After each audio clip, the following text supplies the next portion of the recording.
Ladies and gentlemen, we welcome you live to episode number 51 of the Primetime Rundown right here on the Eastern Observer and simulcast live on the I-95 Sports Network, Zingo Channel 198, alongside my guys Ian Schraier, Rob DeLuca. I'm Joey Jarzynka. We cannot thank you enough for joining us here for 51 straight weeks of fantastic talking and sports talk and all of the above. And my guys Ian and Rob here to be able to do it has been not only a blessing, but it has been so much fun for them to be a part of this. We're going to get to them in just a moment, but we do want to say also that we are live as well on Google Podcasts, Apple Podcasts, Google Play Store, Apple Podcasts, Spotify, and iHeartRadio. And do not forget, we are also live on YouTube by searching I-95 Sports Network. Please subscribe to us whenever you do get a few seconds following our show. Also, we also want to just say that this show is presented to you by Black Cats NYC. We really do appreciate all of everything that Andrew Giordano has done for us. Do not forget Black Cats NYC. Their newest album, Free Cake, is out now.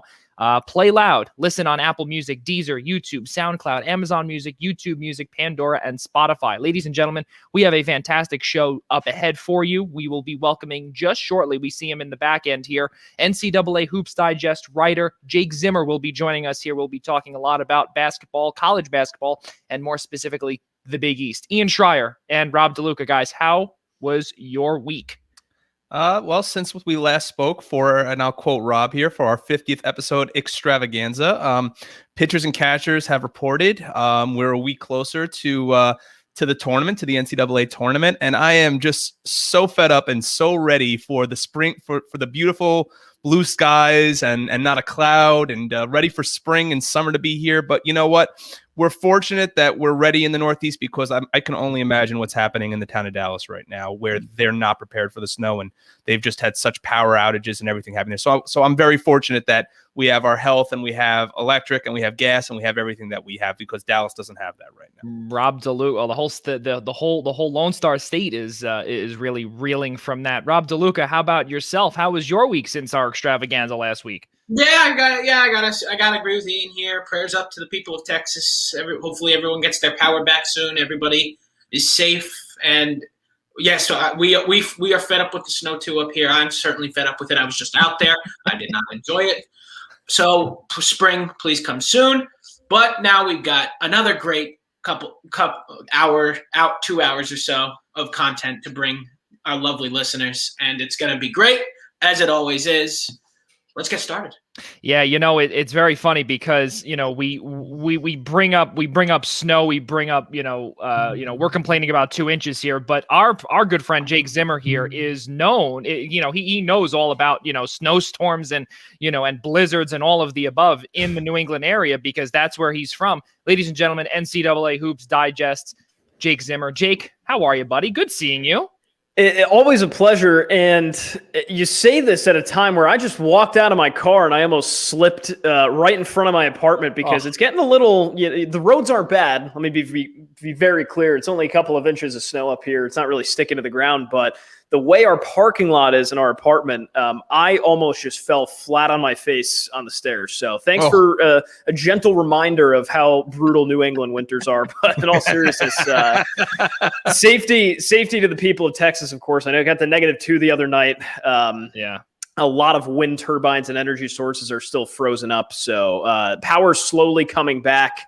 So stay safe. It's really all we can say, right? Yeah, there's no doubt about it. It's really something crazy, and you see the whole radar where everything is, right outside of central United States, where just to the right or to the east and to the west, it's a little warmer, but right down in the Lone Star State, it is the coldest that it's ever been. Really, really crazy stuff. So, Jake, obviously, thank you so much for coming on here. And the last time that we were on here, episode number 50 last week, that was one thing that we had promised our guests that we would get to, was a lot about Big East basketball.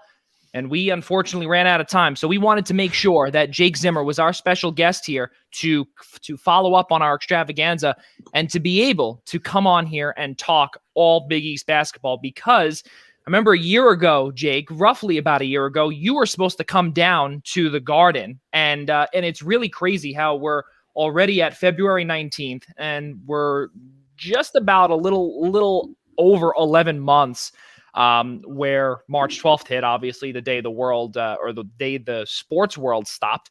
And I remember when I had texted you and I had said, oh, good thing you didn't come down. You were about to come down as well. And it's so close to being 1 full year since that whole stuff has happened. Isn't that crazy? I had my hotel booked. I had my train ticket. I was going to go down from Rhode Island. I had taken the day off of work.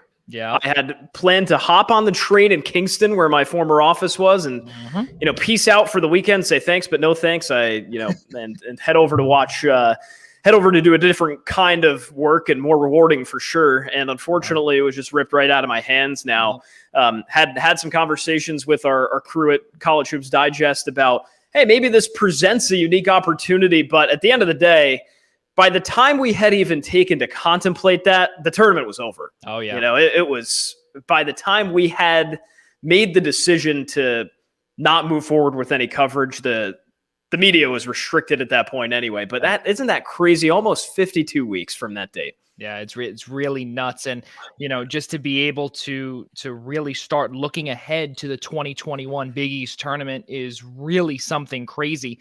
And, obviously limited media will be there. And especially because a lot of the Zoom calls and the WebExes and everything else that has been working virtually, it's really okay where we can do it just from the comfort of our own homes and be safe. So let's get things started here, fellas. Obviously down here in the New York area, Jaden Daly's all about it. Daily Dose of Hoops, the sister site of NCAA Hoops or College Hoops Digest. Josh Adams, Dan Gardella, you, Jake. Everyone's been talking about St. John's and the Red Storm, where they have won 7 of their last 8. Their biggest loss in that stretch came at Butler inside Hinkle Fieldhouse. And it was a 76-73 loss in overtime. And that was they have not won inside Hinkle Fieldhouse since 2013-14. And that 16-point deficit that Butler had, they overcame it. And St. John's now continues to be haunted by the Hinkle Demons. I want to start off here with Ian Schraier because this is listen, you worked the Xavier game. You were the one that was on statistics. And I had made sure that there were a couple of errors that were taken care of. I made sure I texted Ian midway. I was like, listen, no. Yeah, it's jumper here, it's dunk here. No, we're good.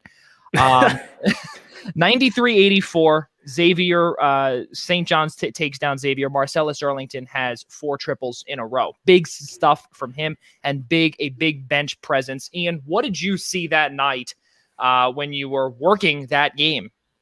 I think you just said it, Joey. Big bench presence. They scored 93 points that night, and a third of their scoring that night. You'd imagine with the play lately of players like Julian Champagny throughout the whole season, Posh Alexander throughout the whole season, that it would be guys like them that would step up in such a crucial game coming off the Butler loss. But it was probably the most, besides maybe the Villanova game, it was probably the most complete 40 minutes I think we've seen from St. John's all season.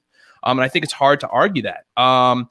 But like I said, the play off the bench, the fact that a third of their scoring came off the bench, players like Marcellus Earlington dropping in 16, Isaiah Moore had 11. The best part about the game was that both teams in the first half were trying to play to that fast up style tempo where they were going to try and get down the court. We've seen St. John's try and do it all year. They were succeeding. Xavier was also succeeding a little bit, but St. John's, their shots were falling a little more than Xavier's. And then in the second half, we saw something a little unusual from St. John's, where they actually kind of backed down a little bit more into a half-court set in the second half, which kind of felt a little more conservative from what we usually see Mike Anderson do, which is really just trap and trap and trap. Instead, they really tried to instead of run the floor, they tried to really burn more clock, and sometimes that doesn't work to your advantage. But for St. John's, it seemed like also in the second half, after a first half that was just all, run and gun down the court, was the fact that they were able to, every time it seemed like Xavier pulled within 9, within 7, pulled within a couple of possessions, St. John's always had that answer. So I thought this was, besides the Villanova game, the most complete 40 minutes we've seen from St. John's all season. Yeah, Jake Zimmer, you are really a Big East fiend, and something that really is cool for those that do not know. Jake has been on the public address system inside Alumni Hall, Joe Mulaney Court. Really, really cool stuff. Not only for the women, but also for the men as well. So not only to hear our good friend Brandon Gowden, on the call on Fox national television, but we also have the pleasure of hearing the man that's right below me here on this screen inside that building and hear that voice go through the speaker system of Alumni Hall. Really amazing stuff. But for you, Jake, as a Big East observer, if you will, or a follower, you've seen St. John's and they've won 7 of 8, but Posh Alexander, he leads the way, 2.6 steals per game within the Big East. Paul Scruggs is not too far behind, 1.8. He looked awful a couple of nights ago. And St. John's losing in that Butler game, Jake, how big of an impact does that have, especially now where we've seen multiple reports that the UConn game that was slated to come down to Carnesecca Arena is most likely will not be played again? Or will not be rescheduled, excuse me, yeah.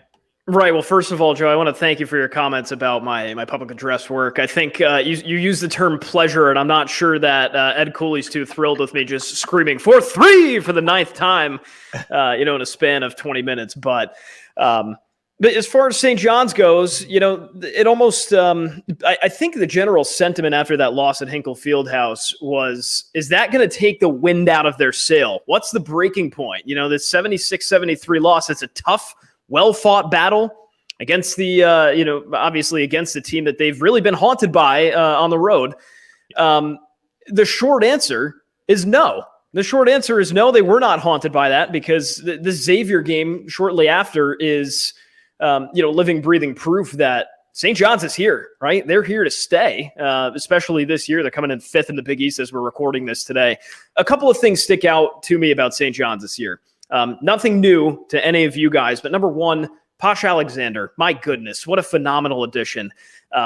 The sentiment behind Mike Anderson when he was hired, the question that he had been faced with for years, or for a couple of years since taking this job anyway, is can he recruit New York? Yeah. Does he have the stones to go out and get the guys that are going to play for these big time programs, that are going down the road to Villanova, that are maybe going up the road to a place like BC or a place, anywhere along the Atlantic coast, right? Can you recruit New York is the question. And the answer is yes. I mean, my goodness, to get a guy like Posh Alexander, who's in your backyard from Brooklyn, consider that a big win. So he has not skipped a beat whatsoever. And that is really going to attest to Mike Anderson's abilities to lead this program in the right direction. So that's what I'm seeing from Posh and Anderson. And then also Alexander has a supporting cast, right? He's not charged with doing it all by himself. He's not this highly touted recruit that's solely going to drive the success or failure of this team. He's got guys like Julian Champagny. He's got Rasheem Dunn,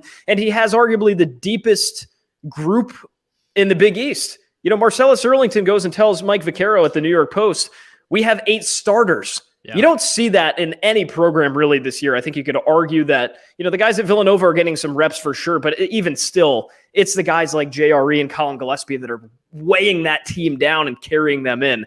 So the depth for sure is going to complement Alexander really nicely as we get to crunch time these next couple of weeks. It's really crazy you bring up about how Mike Anderson, there was the possibility where he might not be able to recruit. Then all of a sudden, Steve DeMayo comes in, who is very familiar with the New York City area. He's from Bayside, Queens, not too far from here.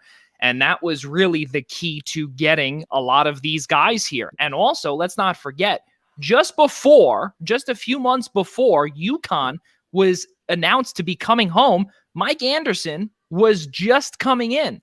So, and there were rumblings. We heard that UConn, there's a good chance that they could come back in. So how did it all work out? It's working out so far, but we still got a long ways to go. Rob DeLuca, for you as a fan, I want to now get the fan perspective. Let's hear it. Look, this team certainly has a little bit of excitement in them right now, and for good reason. 7-1 in the last 8 games is nothing to sneeze at. In reality, should it be an 8-game winning streak? Yes. That game in Butler was won and thrown away at the same time by the Red Storm. Yeah. But nonetheless, there's certainly a lot of hopes here. A little bit of a trap game tomorrow, if you ask me. as they bring DePaul into Queens. I think St. John's needs to take it like they would take any other game and take care of business, because the big test once again when they bring Villanova in on Tuesday, I believe it is. Or they actually head down to Finneran. They head down. They head down to Finneran. They head down to the Philadelphia area. Yeah. But yes, that's where the big test is. So it is very important not to mess up this trap game. Take care of business and get ready for Villanova, because this could determine whether or not you get in that large bid. I find it amazing because we saw Seton Hall just a couple of days ago. They almost lost to DePaul because Paulie. That's Paulie Polycap. Yep. There we go. Yeah, I was going to say. You're saying it. I heard you thinking about that before you said it. It's Paulie Polycap. Jake knows me. He knows exactly my thoughts. And I was about to say it. I had it written down here, and I second guessed myself. But Paulie Polycap, he led the way. He led the charge in New Jersey, and there's no reason why that DePaul cannot come in here tomorrow into Carnesecca Arena and do some dirty work and really put St. John's on edge.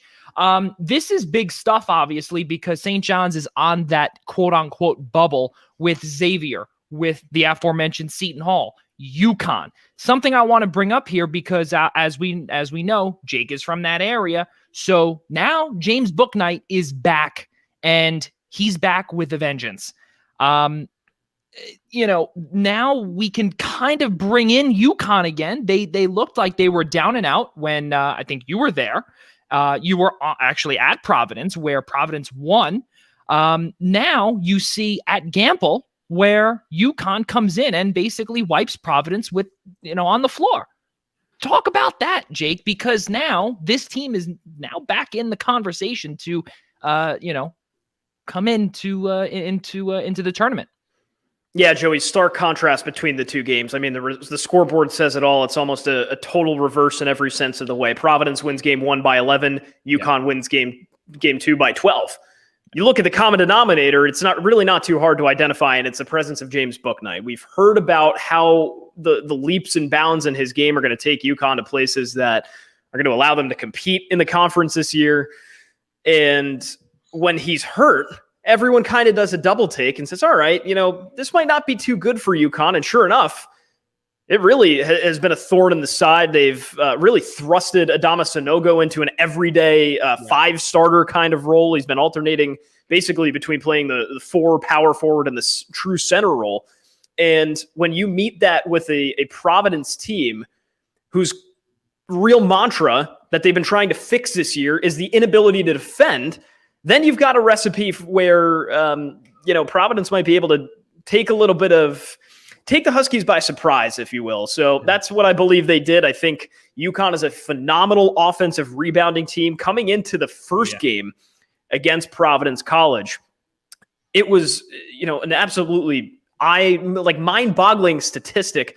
36.8% of the time that they were able to be in a position to corral an offensive rebound, they did it. That is top 10 of the nation by far. And Providence goes and out-rebounds them on the offensive glass. That's a big reason why they won. You throw James Bouknight in there, and it's a totally different story. I mean, he's a guard. He's a 6'6" or 6'5" guard, whatever he is, but still, you draw the attention off of him, and you have 3 forwards who are more than capable of doing that dirty work. You've got a guy like Sanogo who can go against anyone in the Big East and at least play some decent defense against them. You've got Isaiah Whaley. You've got Tyrese Martin who can go grab a rebound and can throw it up. I mean, that's really where the power lies in this team. I think Bouknight, it's kind of incredible because he's doing the scoring, but he's almost functioning as a decoy to get these paint guys open. It's one of the most incredible and fascinating offensive schemes I think we've seen in the Big East in the last couple of years. And not only that, too, Jake, a player that you did not mention who's just coming back from a blown-out Achilles is Cook as well, who really can be a massive presence in there, and it furthers your point of James Bouknight being that decoy as well. Really crazy stuff, and that actually is a perfect follow-up because now I want to know from all of you guys who has the easiest path remaining this year out of the 4 teams mentioned: Xavier, St. John's, UConn, and Seton Hall. who really are most likely going to be taking, you figure that between 3 and 7 spot, 3, 4, 5, 6, 3 through 6 in the Big East. Let's start with Ian first.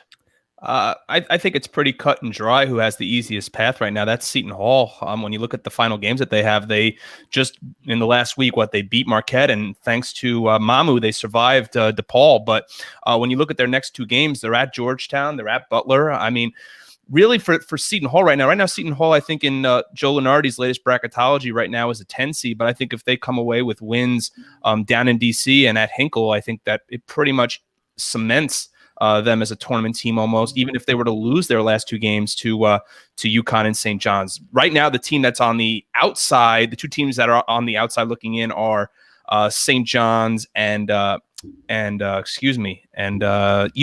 Yeah, and UConn is the last team on the is the first of the first four out. Yeah. So for them, it's tomorrow is huge for them.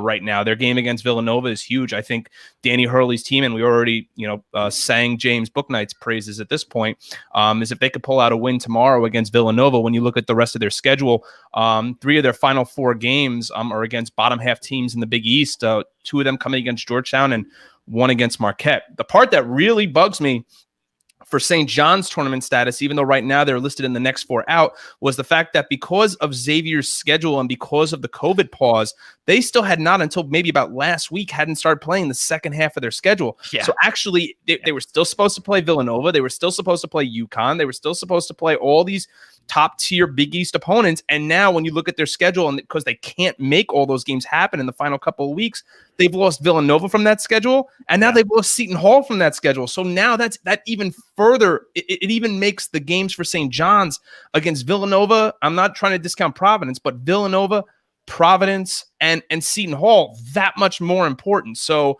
yes, Hall has the easiest path, I should say, to the tournament, but for St. John's, just because of that change in Xavier's schedule, it made their path to the tournament that much harder. Someone that is very familiar to Ian Schraier and also myself as well has commented on this as Nick Diamantis. Good to hear from you, buddy. Really, really long time since we've chatted. There. So Georgetown game is a trap game for Seton Hall. St. John's needs to schedule a tier 1 team with their long layoff. So Ian, we'll give you a couple of seconds to respond to Nick, and then we'll go to DeLuca. Well, I think Georgetown's been quite impressive. I mean, look, I think in the Big East preseason poll, they were picked last. I mean, or maybe second to last after before DePaul. Look, they've hung in with a bunch of teams this year. I mean, look, I hate to really add insult to injury for Jake, but the loss to Georgetown is what has really cemented Providence's fate, right? I mean. Yeah. Georgetown hung with Creighton not once but twice. So yeah, I don't disagree with them that they were a trap game for Seton Hall, but I just think Mamu has been such a key piece to that team. I mean, he single-handedly has taken this team on his back and has his team a couple of wins from the tournament. So I don't disagree with him, but at the same time, I still think Seton Hall is the better team overall. Rob DeLuca, and then we'll head to Jake. Yeah. Ian kind of took a lot of my talking point there, but nonetheless, sorry, Rob. Nonetheless, he's right about Xavier. I mean, that's why I'm going to go with them here. I mean, let's take a look at what happened here. They missed like a month of their season, and now they literally don't have to play Seton Hall. They don't have to play Villanova. Their hardest game is Creighton, and they get to have that in their building with their fans. So it gives them a little bit of an advantage there. If they can somehow get by that. If they can get by that and squeak a win out, their last 2 games are Georgetown and Marquette. That's nothing. That is absolutely nothing right now. Sure, Georgetown's a little hot, but they're not. Yeah. Georgetown's a little hot right now, but I wouldn't call it a problem for Xavier by any stretch of the word. This was a big break that the X caught, and it's gonna pay off for them. Well, Jake, do you want to respond to that? Because I see your facial expressions are going a little up and down here. Yeah, listen, I've been a self-proclaimed Georgetown hater. I think a lot of it has to do with what Ian just said. They knocked off the Friars, and that kind of I'll refrain from further comment there. But, I think on this Georgetown theme, I'm almost looking at UConn's schedule and really liking what they're about to walk into, because they've got 2 against the Hoyas, 1 at home, 1 away. The game against Villanova tomorrow is unquestionably the biggest game of the regular season for them to this point. I think there's no opportunity for debate. If they win that game, it gets a whole lot sweeter to count the UConn Huskies to win out, if you will. Georgetown, 2. You got Marquette for 1. And then, hell, if you beat all those guys, you got Seton Hall. That's a nice little feather in the pocket, and it almost doesn't matter if they win that game or not. So a lot of good things for UConn that we've been seeing. I think if they keep it up, and Book Night is a full go, and a cook is a full go, which it seems like they are, I'm going to be singing UConn's praises for a bit here. I got to ask a question here first to Jake, Joey, if you don't mind, just because I really want to go back to that Providence Georgetown game, because leading into that game, Jake, and I don't want to ask you to look back on some bad memories from this season, but look, David Duke's at the line down 2, and he makes the first, and hits the iron on the second, but leading into that game, Joe Lunardi had Providence in his first 4 outs, so they were they were the team that was right on the bubble. But I want to go back to David Duke, because that is really just such a point for me, because he was a preseason All Big East first team player. He's averaging 17 points per game, but he's only shooting 38% from the field. Knowing what you knew about him coming into the season, is this just a far underperforming season for him? It's an interesting point, and it's with Duke, I call it a predicament. David Duke, we know what he's capable of. He's projected as, in a few polls, I'd say not by any way a majority, but in a few polls projected as the Big East Player of the Year. Walks in and he still has improved year over year. He's having a far better year than he did last year, believe it or not. Still, I believe, in the 16 to 17 points per game neighborhood. Yeah. The thing with David Duke is that it's him and Nate Watson.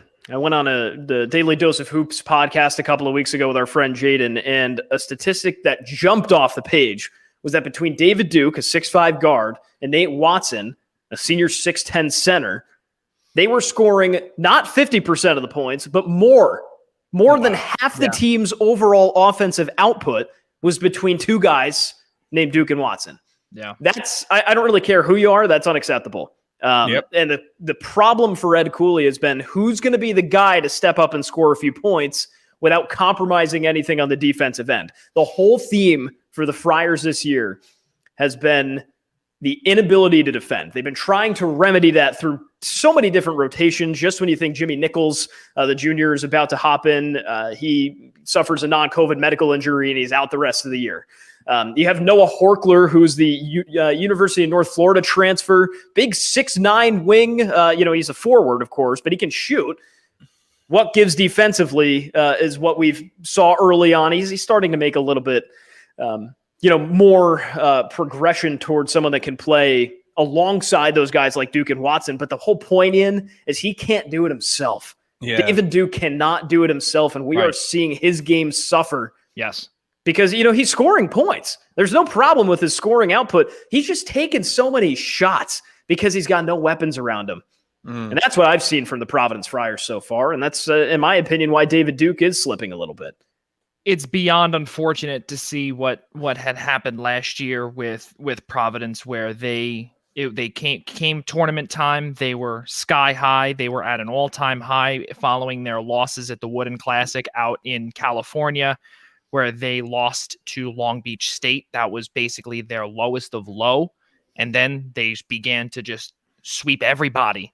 And unfortunately, the tournament had to be canceled due to COVID. And it seems as if they can't get things going. And exactly what Jake said is that Nate Watson and David Duke, they need more help. And that actually brings me to my next point, where I'm going to agree with Jake Zimmer on this one, where UConn has the easiest schedule and the easiest path to get to the tournament. They've won 2 straight, Providence and Xavier. Xavier and Providence respectively. Before that, they did lose to Providence. That was without James Bouknight. You look at their schedule, as you guys brought up, at Villanova, at Georgetown. They host Marquette, at Seton Hall, and versus Georgetown. And the reason why I'm going to disagree with Ian Schraier here is because there is an X factor that a lot of people don't really talk about a lot. And that is Harvard grad transfer Bryce Aiken, who really has been taking the bull by the horn when he's healthy. And Seton Hall is a completely different team when he is there. And a lot of people who are listening right now might tell me, who is this guy, Joe, talking? He has no idea what he's talking about because Sandro Mamukelashvili is the engine. Well, you would say that because against DePaul, he had 25 points, 11 boards, and he also became the 45th Pirate to log 1,000 points. Congratulations to him. But Jared Rhoden with 17, Miles Cale with 11. Their schedule is not easy. At Georgetown, at Butler, versus UConn, and at St. John's. Those last two games, guys, I'm looking at right here, and I'm saying that Seton Hall is very, very, very vulnerable against an up-and-coming UConn team. And at St. John's right now, you don't want to play them in Queens. Just looking at some of the numbers here as well, and something that we've heard a few times as we're actually running out of time here with Jake. Seton Hall also, they have been winning with Bryce Aiken, even though he only averages 5.5 points per game. He's played in only 12 games, just a little under half of that. Ike Obiagu, Takal Molson, these guys need to step up. But also something that stuck out to me a few weeks ago when Miles Cale had come into the press conference. I believe it was Jerry Carino from Hoops Haven and NJ.com had asked about the team's defensive performance. And he had said, elite teams do not play defense like this. Elite teams do not do this. So that's why I believe and on top of it too, we all know how Kevin Willard is, where he can say, well, he's out, or he's not out, or he might just eventually be dressed and might come back in. Who knows? So I personally believe that UConn has the easiest schedule. Again, looking at that, Seton Hall has one of the hardest things here. Jake Zimmer, we're going to have you back in the next couple of weeks before Big East tournament time, because we love to have you around here, man. And we really appreciate you coming on. Ladies and gentlemen, College Hoops Digest, Jake Zimmer. Jake, thank you so much for coming on here, buddy, and spending a little chunk of your Friday evening with us here on the Primetime Rundown. Yeah, thanks for having me, guys. I'm going to, Ian made me cry a little bit, so I'm going to go and sit in the corner and Jake, sulk. Jake, hold on. I wanted to ask this one last piece about St. John's, though.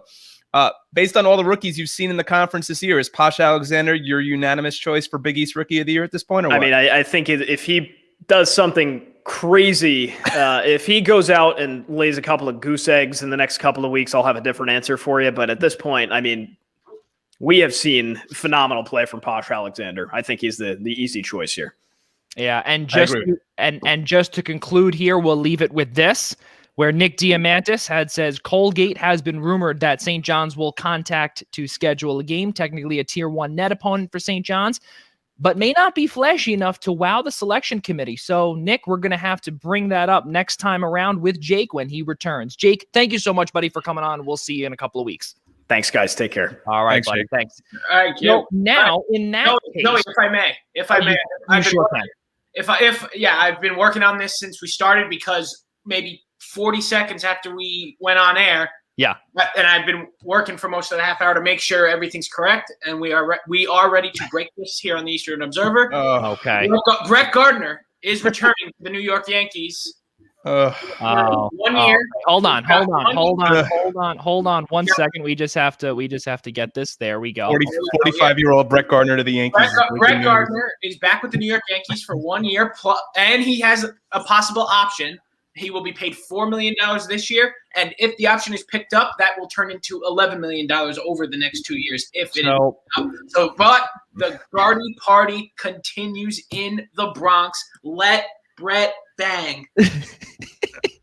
So I know right here, Ian, and just by having, just by welcoming Casey and Larry in here, I see it on Casey's face that he wants to say something that is probably going to make us probably start crying in just a few seconds. But ladies and gentlemen, for all of our audio listeners, Casey Bryant, Larry Protakowicz, welcome to the show, fellas. Casey, I want you to respond to this Brett Gardner news, because are you just as happy as DeLuca is? I think it's great that Megamind is finally getting a sequel. For years there was speculation as to whether or not. I thought the first one was underrated, so it's great that they're finally giving that character the proper airtime. I mean, the inevitable finally comes to fruition, so I guess good for you guys. You got a fourth outfielder, hooray, yay! Whatever. By the way, I feel like I want to address, by the way, off the bat, I felt showed up by Larry last week by showing up at the Jersey game. So I figured I would rep the best, You went with the trash in modern baseball history. So He went with the trash cans. listen, this is a simpler time Classic in Jersey. history. Yeah, this was a simpler time. This is Nolan Ryan, who, if you ask Sam Rosen on last night's broadcast, plays hockey. He referred to Nolan Patrick as Nolan Ryan in overtime. He's 70. He gets excited, so we'll let it be. Yeah. In overtime, you can do whatever you want. It's like extra innings in baseball. The announcers just say whatever comes to mind. Exactly. It was past his bedtime anyway. He's got to take his meds. He's getting excited. It's fine. Ladies and gentlemen, let's keep it going here on the Primetime Rundown. We can't thank Jake Zimmer enough for joining us, but now we've got our guys, Casey Bryant, Larry Protakowicz. They are with us, yet again. Can't thank you guys enough for coming on here. And let's get things started here in the world of the National Football League. And, I didn't really cry when I heard this news. I was actually ecstatic. But when I heard the record dead cap hit for the Philadelphia Eagles, taking $33.8 million and putting it in the dead cap slot as opposed to using it towards, other players, it honestly made me very, very angry and grinded my gears, but whatever. Guys, Carson Wentz was just traded a couple of days ago to the Indianapolis Colts and will reunite with his former offensive coordinator, now head coach of the Indianapolis Colts, Frank Reich.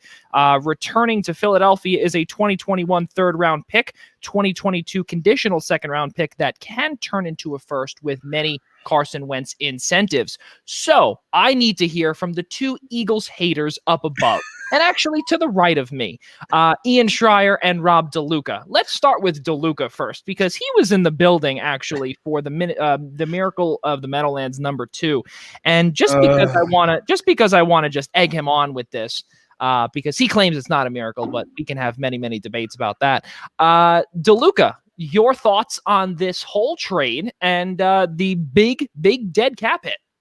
I am having a lot of trouble figuring out who the winner is.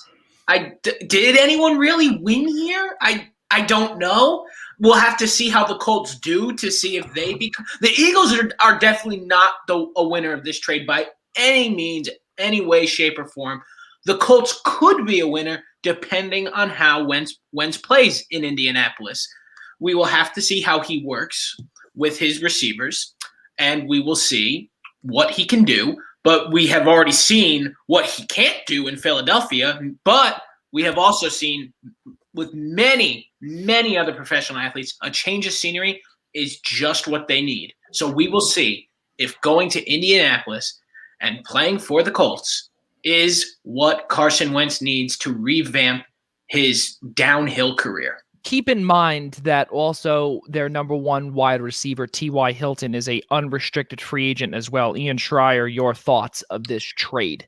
Well, I think to Rob's point, saying that the Eagles didn't win the trade, I don't necessarily want to say that yet. I think in a way on paper, it's really a win for both sides, because what has happened now is the Doug Peterson, who's no longer the Eagles head coach, and the Carson Wentz drama is now out the door.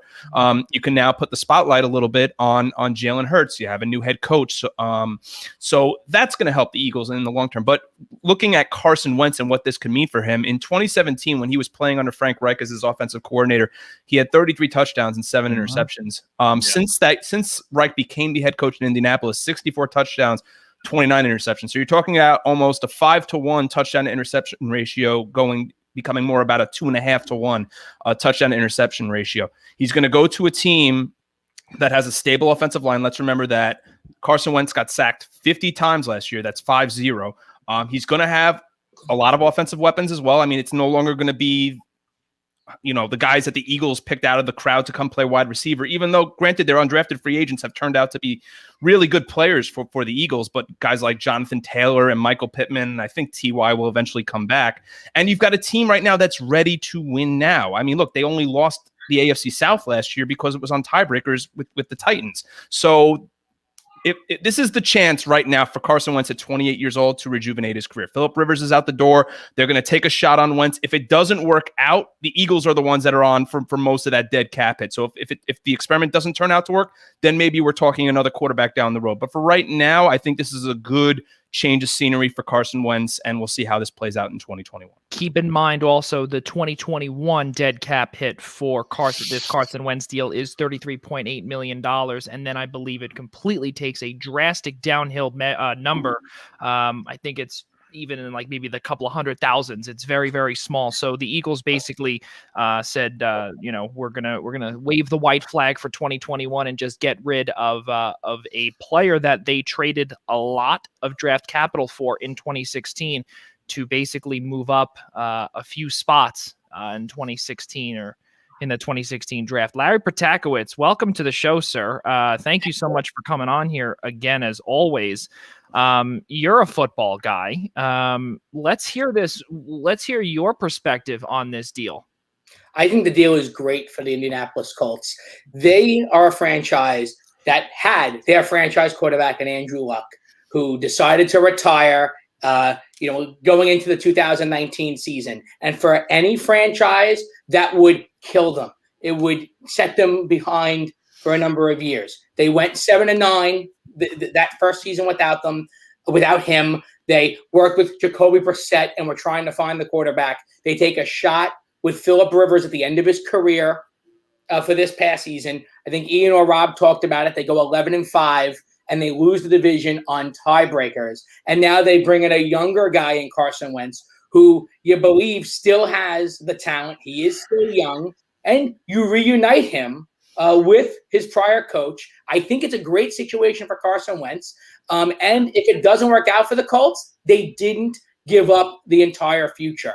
In fact, if it doesn't work out for them, they never give up that first round pick, because at that point he won't have as many starts or appearances that would change the conditional draft pick. I understand what you're saying, that the Eagles are going to wave the white flag. And it might be okay, the $33 million cap hit, but you're not really paying Jalen Hurts a lot of money. But what sucks is Jalen's the guy. It sucks to waste a year of him and not having to pay him to be in a situation where a few years from now you might be in that same boat of having to pay a quarterback and you wasted a year on him. Yeah, it's rough, especially because they are in a cap hole that is roughly about, right around $45 million. And they just released Deshaun Jackson about an hour ago, just before we got on the air. So you figure his dead cap hit is about $6 million. So that's another six off, or that's another four actually, because he was slated to make 10. So 6 there would be 4, where they can actually have a little bit of spending, or they obviously have to continue shedding money. It's just a matter of where and how they're going to do it. Casey Bryant, this is uncharted territory for me, but let's hear your thoughts about this deal. I think that the Carson Wentz has to return to form, right? I mean, that's obvious. But I think that the Indianapolis Colts have proven that they can win even when they don't have a prime quarterback, right? Phillip Rivers was washed at the end of his career. Like, he still put up 4,000 yards, but it wasn't the Phillip Rivers that we've seen for years. So as long as Carson Wentz can get to the average level, the Indianapolis Colts can still be a winning team, even if they don't get T.Y. Hilton, because they do still have other receiving options out there, and you have a legitimate number 1 running back in Jonathan Taylor. So Indianapolis still has more weapons than Philadelphia does. So for Carson Wentz, it's really the pressure is all on him. I don't think that Philadelphia is going to be regretting this move. My only regret from this entire trade is that we don't get the incredible meme power that would have been Carson Wentz to Chicago for Nick Foles. That would have been the funniest reversal of fortune, the ultimate, can we undo button, Command Z, please? All right, thank you.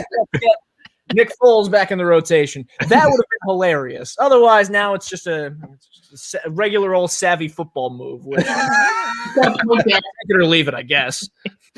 4,039 yards was his career high in 2019 when he was taken down. I don't want to say taken down, or he was tackled to the ground by Jadeveon Clowney in the wild card round against Seattle.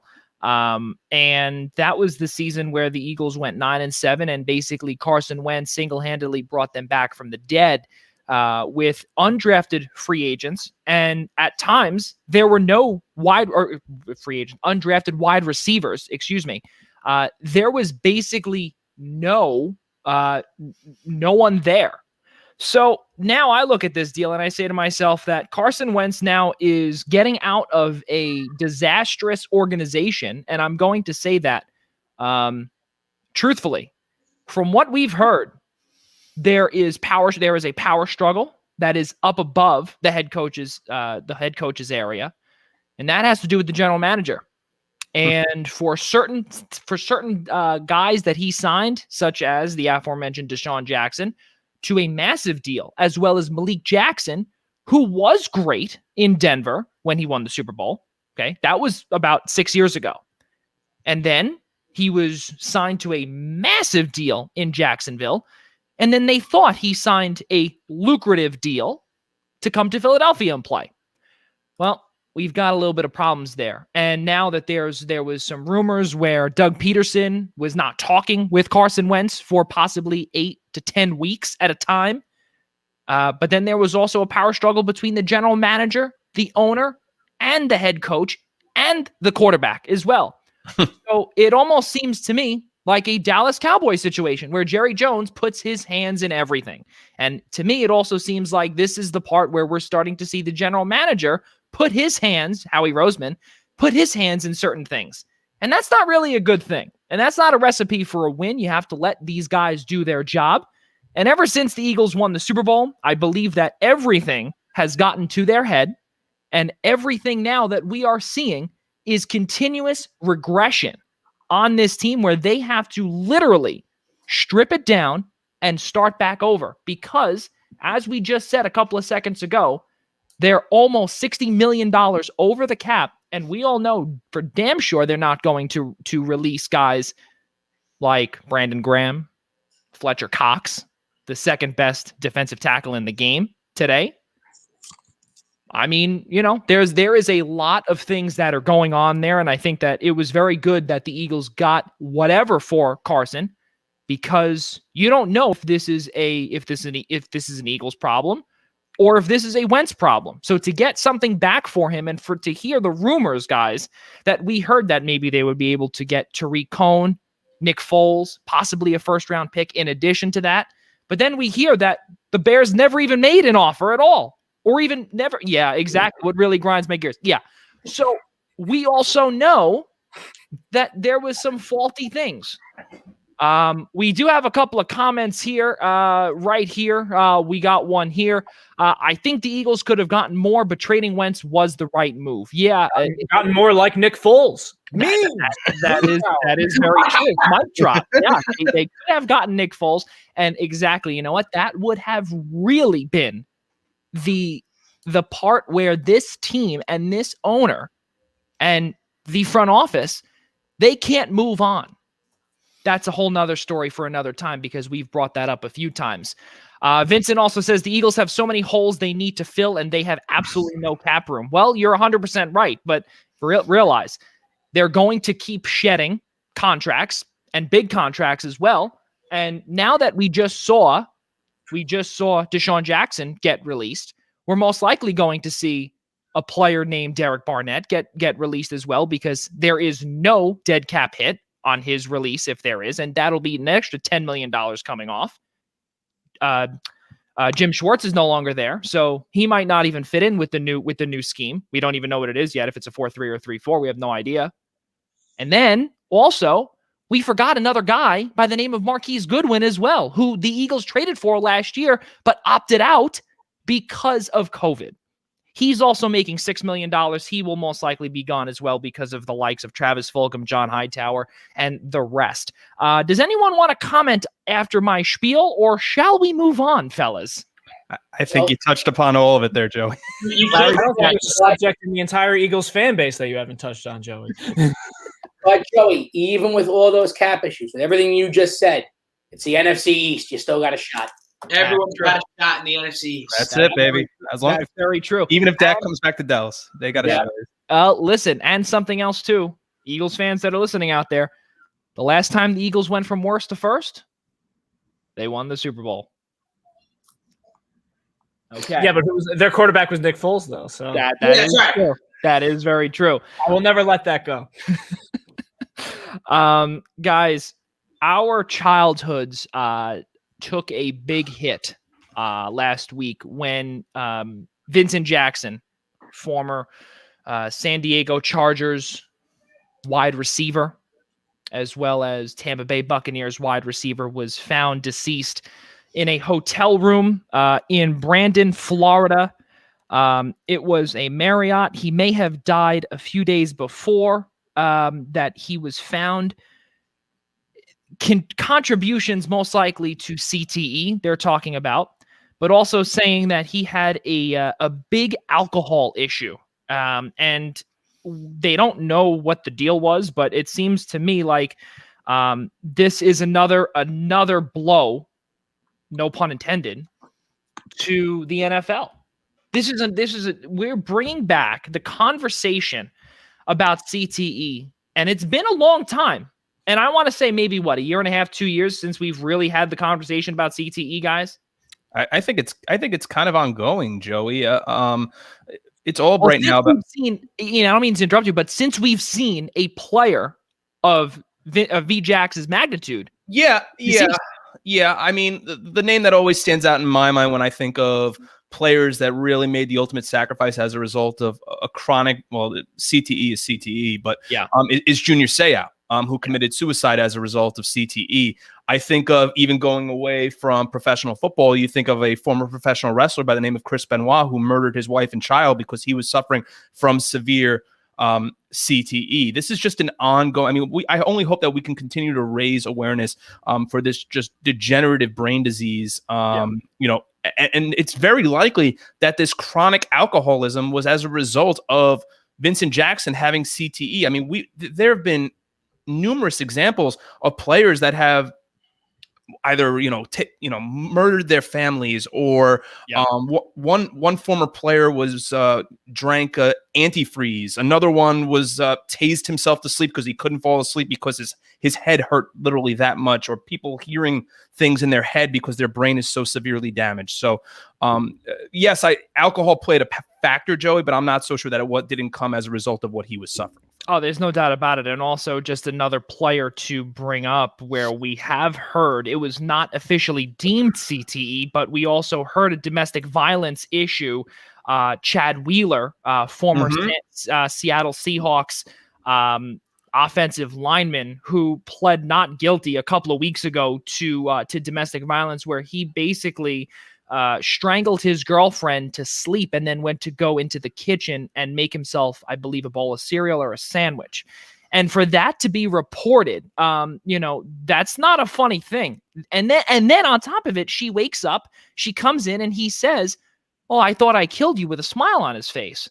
And we'll never know that he has CTE or whatever it is until he is on an autopsy table. Casey Bryant, Vincent Jackson, we've heard him all of our lives. What does this death mean to you, not only from a fan perspective, but also from a brain perspective as well? Well, the 30 for 30 on Junior Seau was one of the most tragic documentaries that ESPN has released of the last couple of years, because you see just how degenerative and volatile the whole situation is, because you can be fine one moment and just snap the next. It really is. It takes a toll. And you mentioned Chad Wheeler. I mean, it's been 6 years since the movie Concussion came out with Will Smith. Right. And while I think a lot of people kind of wrote it off as like, oh, there goes Will Smith trying to win another Oscar, or, people didn't maybe see it because they thought it's, who would willingly go to a theater and pay $9 to see how all of your heroes are actively getting harmed. It's still something that I think we all need to force ourselves to see. Because it's a real issue that's going on. It's prevalent not just in football, in every sport. As hockey has had their fair share of enforcers that unfortunately passed too soon. Soccer is a high concussion sport. It's just one of those things that we all need to kind of cognitively recognize. Because Vincent Jackson, I mean, who didn't grow up with the Madden games, right? And Vincent Jackson was great. He was on those Phillip Rivers Chargers teams when they were one of the best teams in the game. When you had him, Antonio Gates, and all these weapons on LaDainian Tomlinson on that side of the ball. And Casey, just to interrupt for a second, what people forget is he's one of the most underappreciated wide receivers of his generation. When you think of the wide receivers that he also played with, Terrell Owens, Randy Moss, Chad Ochocinco, think about the receivers and the personalities that he had, that he matched himself up with. He'll never be a Hall of Famer, unfortunately, because his numbers don't suggest it. But just think about how good of a receiver he was with all the other receivers he was competing with. Oh yeah. Oh, that first year in Tampa, he was great. And he did that with Josh Freeman as his quarterback. He was fantastic. And you are right. He came up in the era of the diva wide receiver, the number one. Look at me. So because of that, what do we think of? Chad Ochocinco, Randy Moss, Terrell Owens. That was the TJ Houshmandzadeh. The showy number one receiver. And Vincent Jackson flew under the radar. That's a good point, Ian. Larry Protakowicz. For you, what did Vincent Jackson mean to you? But also, again, same question that I brought up the whole time: this degenerative brain disease.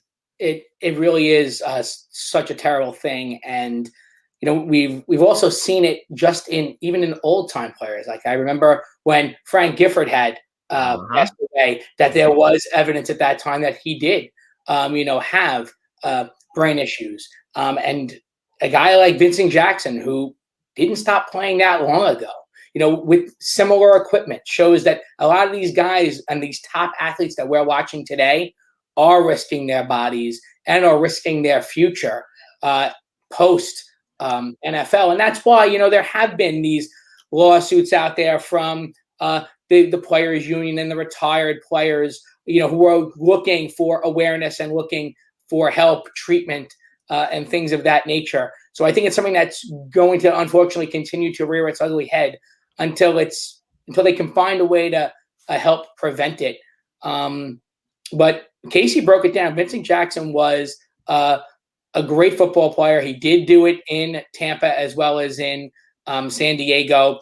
It's an unfortunate set of facts to read that, that they did a wellness check on him on the 12th, and they thought he was asleep. So they left and came back a few days later. He was in the same position, alluding to the fact that he may have already been dead for a period of time. So it is sad, but there was a statement that was released by the family spokesperson just the other day, and I think it makes a lot of sense. And it's, if anything can be learned from his death that might help someone else, Vincent would want that, since he was passionate during his life about impacting others around him. And I think those are good words that people should follow, especially those who play and those who have family members who also play. Vincent Jackson's brain was also donated by the family to Boston College as well, so they'll be able to figure out if CTE was exactly or officially the cause of death. Ladies and gentlemen that are out there, we are, again, we're going by the reports, and they're saying CTE most likely played a role in it, but it is not official yet. So please do not take our word exactly. We're just reading, and we're basically just repeating what we are reading, and we're discussing about that. So please do not take our words literally. Rob DeLuca, to conclude on this, we grew up with VJax. We grew up seeing VJax, Phillip Rivers to VJax. I never really thought of Josh Freeman to VJax, but I always grew up with Phillip Rivers to VJax at Qualcomm Stadium. That was just the thing. Rob DeLuca, your thoughts on this when you heard it? Yeah, I was heartbroken. Exactly. It was it was a pain. It was a good thing the Giants didn't play those Chargers more often, because that was an ass kicking every single time the Giants did play them on the occasion. It was unbelievable, the connection that those guys had on that team. And it's just a damn shame that if the reports come back with saying CTE was the cause, which is obviously looking more and more likely these days, it's just going to be very heartbreaking. And I believe it was Casey who brought up the movie Concussion. It's already been like 7 years since that movie came out, and I remember seeing it when it first came out. It was remarkable stuff, honestly. I mean, I know it's a movie, but just when you base it off of facts, it was moving. It was very moving. I can it was for sure. So yeah, anytime you hear that's the likely cause of it, you just that's what I go back to. I go back to Will Smith playing in that movie, playing that doctor, and it's just it's heartbreaking that this is another player from our childhood that's gone far too soon. Right. Yeah, has since passed on. And the thing that really bugs me is that, we see, especially, I remember in that movie Concussion, in the beginning. Now, Casey, quote me if I'm wrong, but in the opening minutes of the movie, I don't remember which football player it was in the pickup truck that had taken a shotgun and shot himself. And it was a rainy night in the middle of the woods. And you say to yourself that, these guys are the stars that you idolize, right? And all of a sudden, we realize once they're off the football field, they are human, just like you and I. And they all go through different heartaches and different issues that we see now. We see people, stars that you would figure that, they've got their life together. Not everybody is like a Michael Jordan that can afford a basketball team or afford a big mansion that we saw on The Last Dance. People do sleep in hotels. There is issues, money issues. We see it with Antonio Brown. We saw a whole bunch of stuff. But something else, too, that we've also seen, too, is let's not forget, you want to talk about a bunch of head injuries? How about Muhammad Ali? He had Parkinson's disease as well. He died from Parkinson's disease. So, maybe, you never know. We'll never know. But how do we know that Muhammad Ali or other boxers or UFC guys or anything along those lines, CTE could potentially be a part of that as well? And that, to me, is so scary as well. My uncle did bring up there Mike Webster as well. That's who it's supposed to be. It's not his name in the movie, but that's who it's supposed to be. Who was the first professional football player who came public about it. Right. Yes. That's. Thank you very much, Uncle Rob, for bringing that up, because that is who exactly, which always sticks in my head whenever I hear CTE. Guys, let's move on to another, I would say more positive topic of conversation, where we are seeing JJ Watt, quote, seriously considering, end quote, Cleveland, or as I call them, Believeland. More to be done in Cleveland, though, to be tabbed the favorite. That is what I'm going to go with. Now I'm going to ask this question to all of you guys. If JJ Watt does land in Believeland, are they the favorites in the AFC East? Casey Bryant, go. AFC North. AFC North, excuse me. I got excited. I don't think it makes or breaks the Cleveland Browns' chances, because they already had such a good pass rush. They already had Myles Garrett and Olivier Vernon put up a strong performance last season. So I really don't think that adding JJ Watt all of a sudden makes they go from good to great. JJ Watt is I saw this the other day on Twitter, and it actually makes a lot of sense. JJ Watt is simultaneously a great player and an overrated player. In that, it's possible to be both. JJ Watt is one of the best defensive ends in the game. He's also a little overrated in that he's not transcendentally great. It's at the beginning of his career, sure, it looked like he was going to be one of those guys. And when they drafted Jadeveon Clowney, didn't we all think that the Houston Texans were going to be the fiercest defense in the league? 100%. Yep. How'd that work? JJ Watt is very good. He's a easy guy to root for off the field. but I don't think he necessarily takes the Cleveland Browns from what was already a strong roster to, oh, they're going to win the Super Bowl now. Now they got J.J. Watt. Of course they are. If anything, it just makes them more narratively appealing because you would have J.J. and T.J. Watt. I want to just bring up here before we move on here. First off, Vincent, can't thank you enough for putting up all of your comments or sending all of your comments in, because we really love all of the engagement and the audience questions that come in here and the comments as well. I would say that the Browns are the favorites in that division, whether they land JJ or not. So Vincent's got he's got his eyes on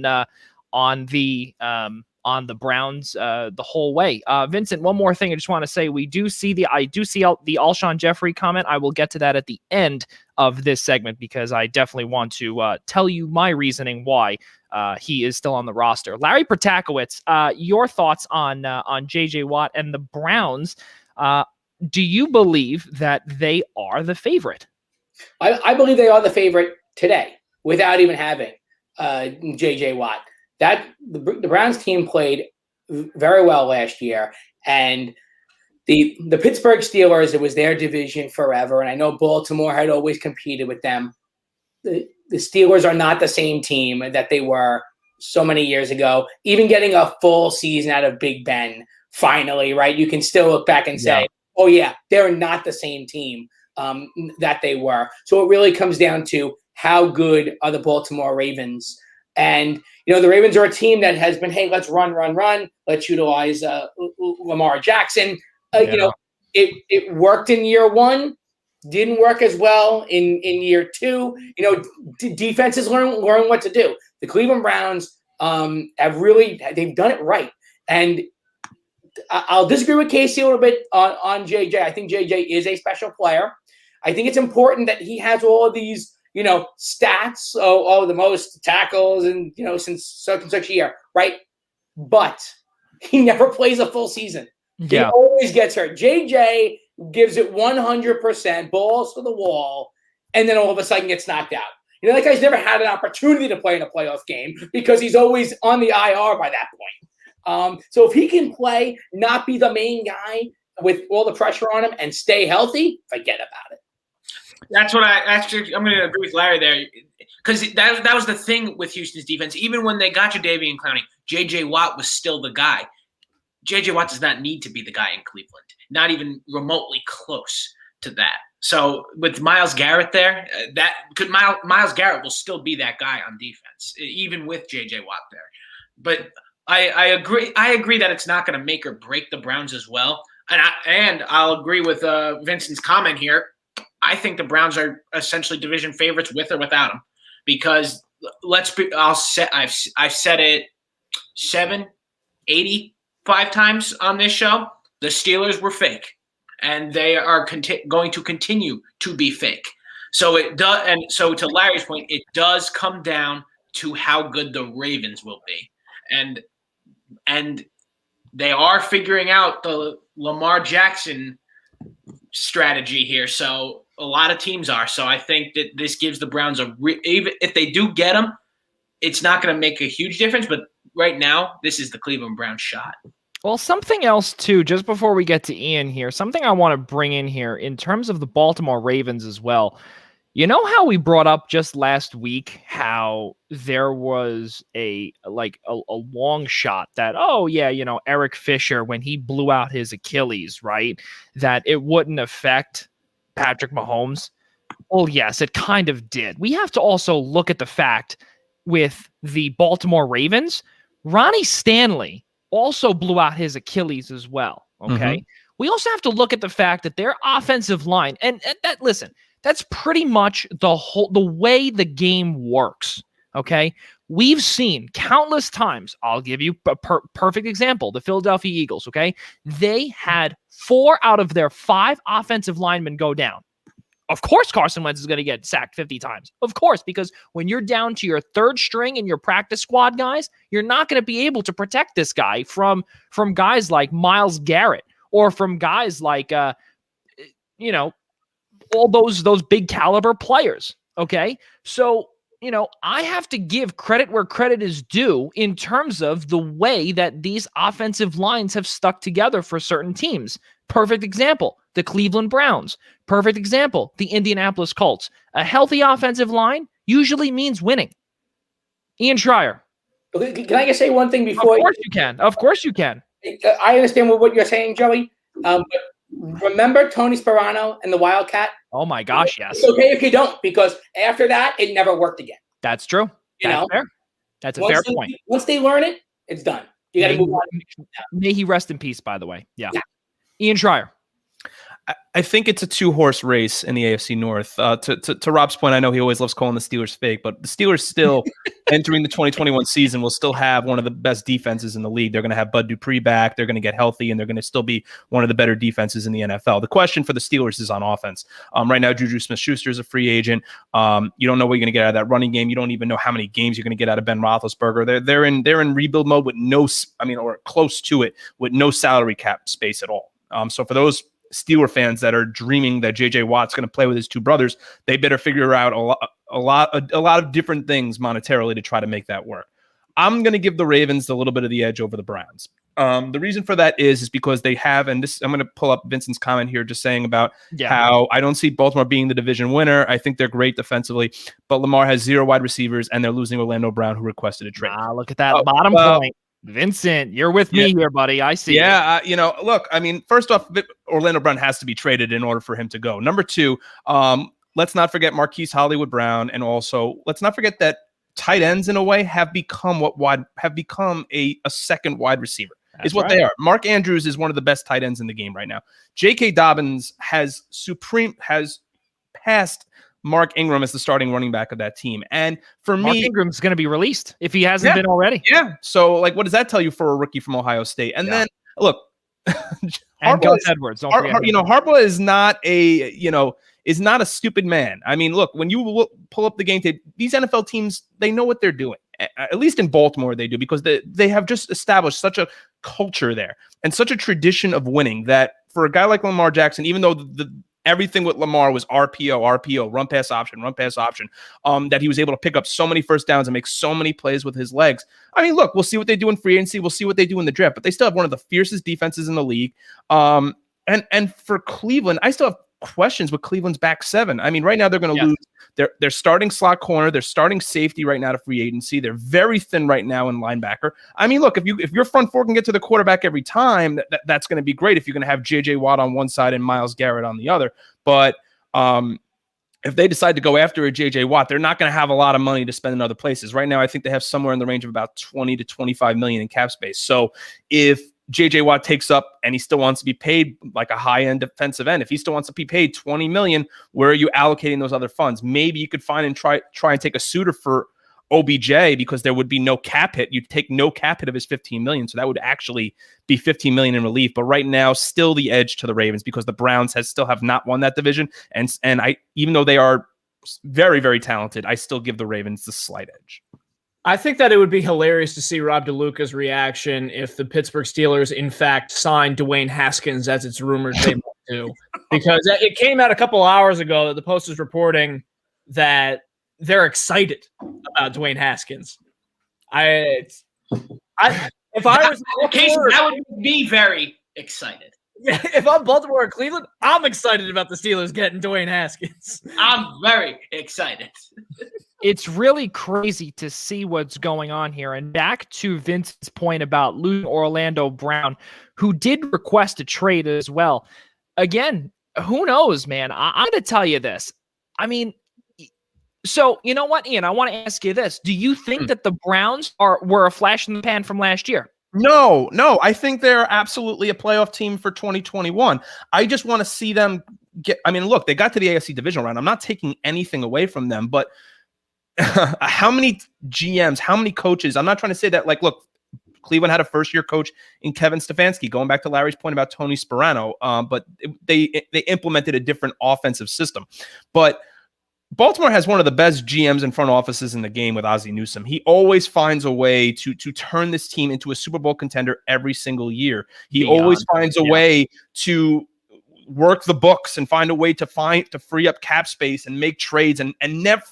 In most years, Baltimore never uses their first round draft pick. In most cases, they always trade back and get more. Like, he is, that's why for me the Ravens just get the slight edge because Harbaugh's been here. He's won a Super Bowl. He knows what I feel like coming off that loss to Buffalo.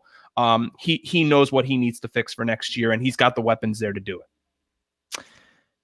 Guys, let's keep moving forward here because there was some talk. Actually, Ian Schraier was the one to break this because I didn't see this, but DeAndre Hopkins apparently has been actively trying to recruit the aforementioned J.J. Watt to Arizona.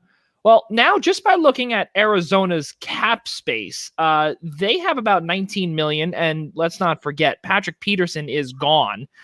They've mutually parted ways, which is really crazy. I mean, could they be a suitor? Could J.J. Watt really be going to the desert? Chandler Jones and J.J. Watt? Again, this might be another Cleveland thing where, as DeLuca and all of you guys have said, he doesn't have to be the guy because the guy is already there. Anyone want to take this? Yeah, sure. I don't think this is going to be what happens. It's an interesting theory because DeAndre Hopkins is there. And he played with him in Houston. That's right. So that's what makes it an interesting theory. But the Cardinals aren't there yet. And with J.J. Watt's age, he's looking to get that ring before this is all over. And let's be real, I think all five of us can agree he deserves one before it's all over. Yeah. So let's hope. So I would like to see him go somewhere where he can do that. And me personally, I don't think that's Arizona. I personally don't believe that's Cleveland either yet, truthfully. I think that they still have. You're not wrong. I don't think it is. I don't think it is either. Cleveland's still another year or two away. Yeah. At least a year, if not two. Then if you wanted to go to a contender and wanted to win a ring, then a team like Buffalo might be place to consider. That'd be a great. There's a lot of mutual interest there with JJ and Buffalo, and I think that would be a really fun place for JJ to land. You couldn't find two more geographical extremes too between Arizona and Buffalo. But considering what Texas is in right now, they're in deep ice right now. So hey, maybe Buffalo is just it's a warm up act for Northern New York. Right. And disclaimer that the firm I work for is Buffalo based, and they love the Buffalo Bills. So they love that I've said that. So Vincent believes that Arizona would be a great landing spot but that is easily the most competitive division in football. That is very true. And now we're going to see what that's all about now that Matthew Stafford is out in Los Angeles now. So we'll see. Larry, we just got to make like a sixth window for Vincent here. Just build him a cryo, get him a nameplate, and invite him on. Turn your camera on, Vincent. Say it again, Larry. Email him the link and just get him in. He could take. We really appreciate. We really appreciate Vincent coming on here. He's right. I could just leave. And he's a Vikings writer, Joey. So we might want to recruit him to write Minnesota along with Tornatori. I was gonna say, Vincent, theeasternobserver.com. Anthony, count me in. I'll join. He says that's fantastic. Really, really good stuff, Vincent. One of these days, we definitely love to have you on here. DeLuca, finish your sentence. I think I did. Didn't I? We didn't. I was talking over you. Then make a new one. Oh, okay, fine. I'll make a new one. Pitchers and catchers are here. Let's talk some baseball, baby. We're not done yet. Hold on a second. Yes, we are. No, we're not done yet. What is this? First segue. Yeah. This isn't this is we're not done yet. Hold on a second. No, what do you think this is? No. Hold on. Casey told me to make a sentence. I made a sentence. Revolution. So, because I don't listen, which, I guess a lot of people know this already. Rob DeLuca had messaged me earlier, had messaged us earlier and said, this would be a perfect segue when Casey brought out the Astros jersey. And now, because Casey is the jersey connoisseur and the extraordinaire, there was some talk that at one point, the Jacksonville Jaguars would be changing their primary jerseys to teal. Well, it eventually happened. Let's watch the, I would say, rebranding video, and then Casey Bryan is going to let us all have it, and I want to hear his thoughts on the return to teal. Take a look.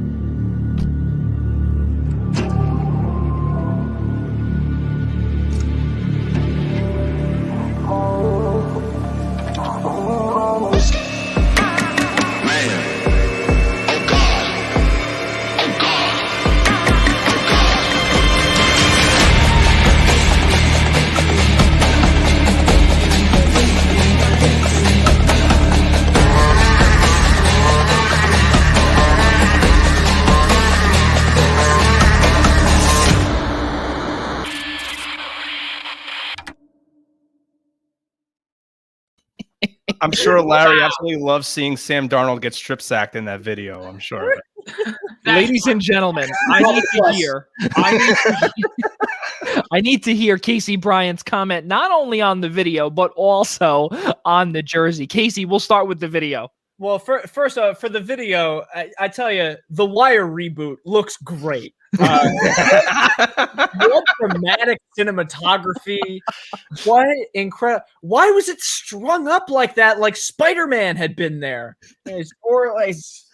I don't understand, but also I give the video a ton of credit for trying to make the Jacksonville Jaguars tough and impressive.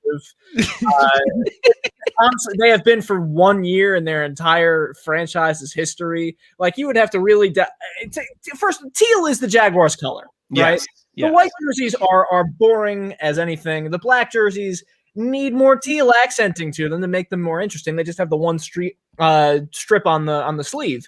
So even the black ones are really kind of boring. So the teal ones are where it's at. And I'm surprised they didn't lean on the teal history. But again, history and the Jaguars don't go together. Because what are you going to do? You're going to play this melodramatic Mark Brunell, Maurice Jones-Drew. You're not going to be able to get Taylor. Yeah. But Casey, now Trevor Lawrence is going to be in teal. Yeah, guy from The Good Place. Yeah, it's Trevor Lawrence and teal. Yeah, sports needs more teal in general. Teal was a '90s thing. Everything else from the '90s is getting a reboot. Why not teal? This was the right move for Jacksonville. Anybody want to take that? Anybody want to follow up with that? Well, it's actually funny. I was thinking about Trevor Lawrence and how he would look in teal. And while the video was playing, I went to Trevor Lawrence's Twitter, and he retweeted or commented on a video of him throwing in 2015, and he couldn't even reach the nets because he didn't have a good arm, and they were basically making fun of him, and he's wearing a teal jersey. So it might well be setting itself up. all that work just to go 3-13. It's a wonderful thing. It's going to be a beautiful thing, Ian. It's going to be great. Guys, we're gonna move on to baseball in just a second, everybody. So calm down. But for everyone that is, as we conclude our NFL segment, the Broncos are likely to decline the $18 million option on Von Miller. That would really be crazy to see him moving on out of the Mile High City. But also Richard Sherman says, quote, "It's pretty clear," end quote, that San Francisco wants to move on. So it seems as if those two will be heading out of their respective cities. Ian Schreier. Yeah, Joey, I just want to jump in there for a second because the person who had the report initially on Von Miller was ESPN's Dan Graziano, and then Denver insider Benjamin Albright has now refuted that claim, stating that the Broncos are actually still trying to keep Von Miller, but they're hoping to either restructure or extend his deal. Again, it would have been big news if he was going to hit the free agent market. It doesn't seem like that's going to happen. He's the foundation of what was a bottom 10 defense in the National Football League last year. And let's keep in mind, he lost the season, 2 or 3 days before week 1. Yeah. So they need him more than Von needs the Broncos at this point. Yeah. This would also mean a lot more if the Broncos could win more than 5 games in a season. So hey, listen, let me tell you something. You know what we really have yet to see is Von Miller and Bradley Chubb on the same field, because let's not forget, Bradley Chubb blew out his ACL 2 years ago. And then Von Miller, when they were supposed to play last year, Von Miller, I think, played maybe 2 or 3 games, and then that was it. So you never know. Vincent also I can see Von Miller heading to a competitive team like Green Bay. Same goes for Watt. Larry, didn't you say that a couple of what was it? I think it was about Watt last week. Yes, Green Bay. You brought that up. That's exactly what he said. So he was commenting on the show. Yeah, you never know.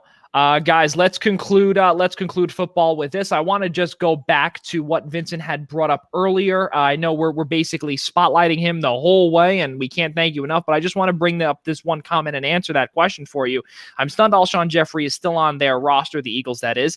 They will probably trade Ertz, and they should get a lot of value, but who knows after trading Wentz for almost nothing to a QB-needy team. 100% I agree with you there. The reason why Alshon Jeffrey is still on the team is because his cap hit is only $6 million. His dead cap hit is 10 as of right now. So it would be a -$4 million range there. It would be stupid for Howie Roseman to do that. But guys, let's move forward here. Spring training is here, as DeLuca brought up earlier and rudely interrupted all of us, including Casey Bryant. Watch it, Joey. Listen, all I know is that regardless of how much snow is outside, and after this show, I have to go outside and shovel. Okay. Spring is almost here. And I know I just spoke to our good friend Anthony Iapoce as well, Chicago Cubs hitting coach. He's out in Arizona. They're getting ready to get things started. So really good things there. Guys, just last week, not too long after we actually signed off, Fernando Tatis Jr. and the San Diego Padres, they agreed on a 14-year extension, worth $330 million, the largest term in Major League Baseball history. Not money, the longest year term. I mean, again, Casey's got the Astros jersey, so he's baseball ready to go. Let's start with you, Casey. This is 14 years. Manny Machado money. It is, and honestly, I was debating. I know that we had the AL West on tap on the rundown at least, so I was debating whether or not to go with this or my Tony Gwynn Padres jersey. So we're saving them for later points. I only have 85 jerseys, so I'm sure that in my next 85 appearances on this show, I'll be able to cycle through a lot of them. But I think that for the San Diego Padres, it's a bold commitment. Going after Fernando Tatis and locking him down before they have to. Baseball is a very strange sport when it comes to free agency and their contracts because you have about 7 years of team control off the bat. It's not like a sport like hockey where you have 3 years on your entry-level contract, or football where you just have a couple of years and then you're a free agent and you're good to go. Baseball, you have arbitration dates, you have team retention for years and years and years because of how long it takes to get to Major League Baseball. So for the Padres to shell out this kind of money with Fernando Tatis Jr., they're committed to him being their face, and they don't want any drama. That's the one thing that they want to avoid. And they're sending a message to everyone else that we're not just committed to winning for a year or two. You know, if you remember the Miami Marlins a few years ago when they brought in Jose Reyes and Mark Burley and Ozzie Guillen as their manager and Heath Bell and all these players, as in like, oh, we're going to win. We're going to lock down Giancarlo Stanton for long-term too. And what do? They blew it up a year later. This is the Padres sending a message to the rest of baseball where there's about 20 teams that are flat broke right now and refusing to spend.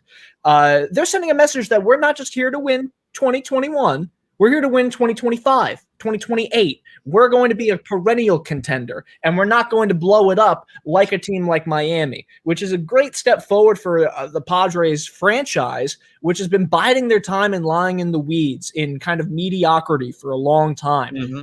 They're changing the tides, and they're becoming a new franchise, and they know that they have to do that to keep up with the Joneses, to keep up with the LA Dodgers. So they're taking those steps. Meanwhile, the Colorado Rockies have not spent a single cent on guaranteed free agency money. Yeah. Which to me is the funniest thing I've ever heard, to not spend a single cent on free agency. So good for the Padres. Something I want to bring back up here before we move around the little rectangle here. You brought up Mark Burley. Do you remember, Casey, and for all of our guys here, do you guys remember when Josh Johnson was supposed to be the number one in Miami? Josh Johnson, low-key, was filthy for 2 years, and then went to Toronto and still was okay, but then blew out his arm. He's one of those guys that always flew under the radar. And was it Jose Fernandez before Jose Fernandez? I mean, yes. Just obviously with a much better end result, but that's besides the point. But that's what he was. That's what he was. The Marlins produced a lot of like really good pitchers in that window of like 2003 to 2010, where you had the rise of Josh Johnson, but then you had AJ Burnett come through their system. Dontrell Willis was good for a few years. Dontrell Willis, the Long Island Ducks legend, Dontrell Willis. I mean, the Marlins were so good. I remember in high school, this is a random tangent, I know, but Josh Johnson when I was sitting next to my friend Corey in physics class, we would never pay attention to the actual physics being taught. We would always like make brackets of by division of like, all right, who's the best pitcher in the AL West? All right, who's the best pitcher? And Josh Johnson and Ricky Romero were two guys that we just had huge crushes on for some reason. I guess we just had a thing for sinker ballers. One of those things. So yeah. That's Josh Ricky Romero, legendary number 47 up north of the border. Crazy stuff. Rob DeLuca, let's get to you here. What do you think about Fernando Tatis and mainly the Padres? Well, I think it's incredible that the Padres are finally making their move, and they're going to be a dangerous team. And it is still funny that all this money they're spending, and they're still not even the best team in their division, let alone the NL. It is absolutely insane what they have had to do just to try and compete with the Dodgers, and they're still not there. It's nuts to me, but that doesn't mean when come playoff time that maybe the Dodgers don't choke, and then that leaves room for the Padres. But these are just things we don't know. But right now, I'd still have the Dodgers winning the NL West by a comfortable amount, but we'll touch on that next week. And I think the Padres are definitely going to be a big threat all season long. Let me tell you something. I just want to chime in here one quick thing. And I know Ian Schraier is most likely probably going to throw his computer once I say this. But we have to realize, DeLuca, you know how you were just saying that they're not the best team in the National League West? But they have an X factor on their team that is big, like very big. And he's most likely going to be their number 5 starter, or maybe not. His name is Chris Paddock, and that is Ian's boy right there. And he is going to be the guy that brings San Diego to the promised land. Listen, I'm seeing three angry. Stop trying to instigate me because it's not working. Listen, AJ Preller. Listen, I will tell you this: AJ Preller, okay, is. Joey, I've got 3 Mets fans here with 3 different faces to what you just said. AJ Preller is getting a second chance of spending the Padres' money. Okay. We remember all of this. Okay. We're going to get to Larry in just a second. We remember when AJ Preller traded the world for Justin Upton, BJ Upton, now known as Melvin Upton Jr. He also, I believe, he got Will Myers. Will Myers was, I believe, just that year as well. He also traded for Craig Kimbrell as well. So there were a lot of things that, obviously they weren't locking them down, but it was similar to what Casey had brought up earlier was, the trades that Miami had taken in. San Diego did the same exact thing. But this is the first time that we are seeing the largest term in Major League Baseball history come out of San Diego, and it all started a couple of years ago when Eric Hosmer was signed out of free agency from Kansas City, and people were saying, "What is AJ Preller and the Padres doing? They are far from being contenders." They're close. They're getting there. Larry, your thoughts? I want to bring it back to Paddock for a minute. Remember in 2019 when he tweeted and made comments about how he wasn't Rookie of the Month and Pete Alonso got it over him. And then at the end of the season, he was back in the minors. I want to make sure everyone remembers that. No, Larry, Joey just does it to get on my nerves. That's the only reason he says it, because I'm not going to curse on this show, but I poo-poo all over Chris Paddock every time he mentions it. So. Chris Paddock was the ace of the future of that rotation. Ian's poo-poo of the week. I want to hear this on a weekly basis. Ian poo-poo. Or like Chris Pudick, am I right? Mic drop. Going back to signing Tatis, first of all, it's so crazy that when his contract expires, the Mets still owe one more year of Bonilla money. He's right. July 2035 is the last payment to Bonilla, so go figure on that. But this is a really good idea that San Diego has decided to do. They never have to worry about signing him to a big contract again. Now, obviously, these are guaranteed contracts, right? So he all of a sudden hurts himself 2 years from now or decides he's not going to be a good ball player anymore. Then the whole thing's washed up and he's Rick DiPietro, right? But Oh, he strikes back. Larry, I owe you a couple after that comment, pal. Thanks. But the big thing here is this is exactly what the players' union wants, right? Players, the union, they've talked about how, there's these 6 years, right? 6-7 years or so, where basically the players are getting paid nothing, right? They're in their prime. Then it's time for them to get a contract. And then some teams don't want to pay them, or they say, hey, listen, the guy's out of his prime already. Why are we going to give him money, right? So this might be an example of what the union's going to want on good players to push for something like this. There's no worry about arbitration. There's no question of, oh my God, now we have to worry about paying this guy. And listen, it's an average of $24 million.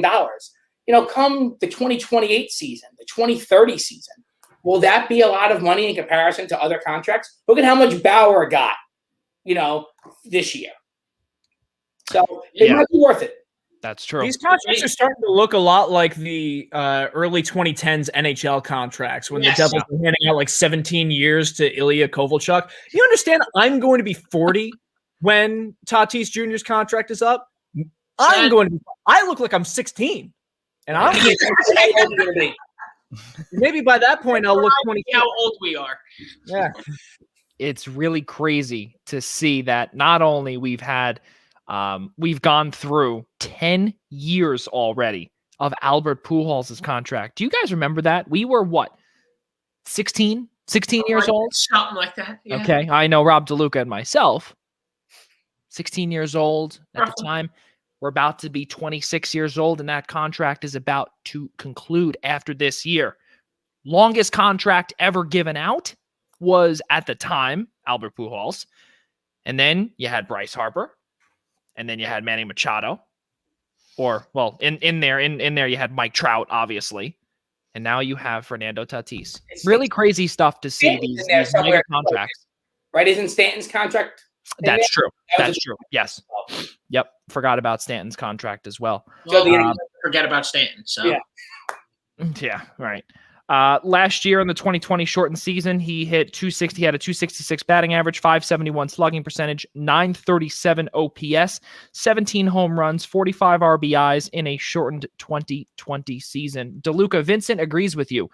He also believes that the Padres are there, but the Dodgers are on a whole nother level. The chemistry that the team has is unlike any other team in baseball. So true. Yeah, it really is. It really is something else. But what we need to see, though, is that we have to realize, Vincent, and to all of the viewers that are out there, and I know we said this countless times, the Dodgers won the World Series last year in a shortened season. Can they get through a 162-game season and still be able to win the World Series?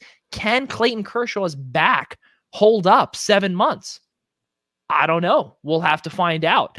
Tune in for our NL West preview. Yeah, exactly. Tune in. Yeah, we'll see about that in just a second. But ladies and gentlemen, it is 7:38 here on the East Coast. Alongside my guys Ian Schraier, Rob DeLuca, Casey Bryant, Larry Patakowitz, I'm Joey Jarzynka. We can't thank you enough for joining us here on this Friday evening and spending a couple hours of your Friday night here with us on the Eastern Observer. Let's keep in mind also this show is presented to you by Black Cats NYC. Visit them at blackcatsnyc.com. Also, please do not forget to subscribe to us by searching the Primetime Rundown on the following platforms: Google Play Store, Apple Podcasts, Spotify, iHeartRadio, and on YouTube by searching I-95 Sports Network. Really, really good stuff. We can't thank everyone enough for being here with us today. Please subscribe to us because we would love to have you back, have everyone back here on our shows moving forward. Guys, our sports updates, we really have not been doing well with it because I'm terrible. I'm a terrible host, so I apologize there. Ian had wrote in here about our 718 sports update. The Cincinnati Reds, they overhaul their broadcast booth, which is pretty true. Reds royalty and Hall of Fame shortstop Barry Larkin is going to join John Sadak as the new color analyst part-time. He's going to be switching off with our good friend Chris Welsh as well. So really, really good stuff there. And also, it looks like here that he added in here, Michael Kay and John Sterling will reunite for 2 spring training games in the booth, first time in 20 years. That's pretty cool stuff. Yeah, I threw that in there last second because that broke around 6:45 that Michael Kay announced on his show that for the first time in 20 years, that dynamic duo is coming back together, even if just for 2 spring training games. Yeah, really amazing to see Michael Kay and John Sterling, as obviously Sterling is getting up there in age. He is over 80 years old. Really glad to see that he will be able to get back into the booth with Fordham legend and Yankees legend Michael Kay. Guys, let's keep moving forward here in the world of baseball. This is something that we are just starting this week, and I actually have Ian Schraier and Rob DeLuca to thank for this, because this is really something that I think is probably the coolest thing that those two came up with, and that is we're going to begin our 6-week MLB divisional preview, where it's going to go all the way until March 26th. And yes, March 26th, ladies and gentlemen, is going to come real quick. So today we're going to start off with our first, or which division is up to bat first, the American League West. And that's exactly why Casey Bryant also has his Astros uniform on. And we're going to get started with we're going to go in order of who was from last to first. So we're going to do, save the best for last, obviously, in the division, which was the Oakland Athletics. And who finished in dead last in the American League West? The Texas Rangers. So we're going to get started with that here, guys. And I really want to start with, whoever it might be. Well, let's throw Larry into this one here. Texas. I'll give you my prediction here. Texas is an absolute dumpster fire, and their highest prospect is ranked number 63 on MLB.com, a third baseman by the name of Josh Jung. They really have nothing going for them right now, and it's going to be many, many years until they do. Larry, do you agree with me? Do you disagree? What do you see with Texas? The best thing that Texas has going for them this year is that they're finally going to open their new ballpark for their own fans to be able to go in and see a game. And you know what? In Texas, if they decide they're going to do 10% capacity, 25% capacity, that's fine, because they still might not be able to fill it up. Not a point there. Wow. Like me as someone, I was at the first game at Citi Field. I was excited, even when my team wasn't that good and they opened a new ballpark, right? To be a Texas fan and to watch people go to your ballpark for the World Series and for the playoffs for the first time, that's kind of tough. But then to see that your team really hasn't improved in any way, with other teams in that division like Houston, like Oakland, and you know what, a team like the Angels, I was going to say Anaheim, but LA, that has Mike Trout, and at least Seattle has things going for them, with some young talent. That Texas, they might as well be like Colorado, not spend a cent on outside free agents. It's going to be a tough year for Texas. The crazy thing also is that, just remember, a few years ago, they were trading for guys. They were also in the World Series just not too long ago. Okay. Cole Hamels, Prince Fielder, Ian Kinsler, Adrian Beltre. Okay. Michael Young was another one. Way back Michael when. Young, we can't forget about him as well. Shin-Soo Choo as well. I like this game. It's making me feel old.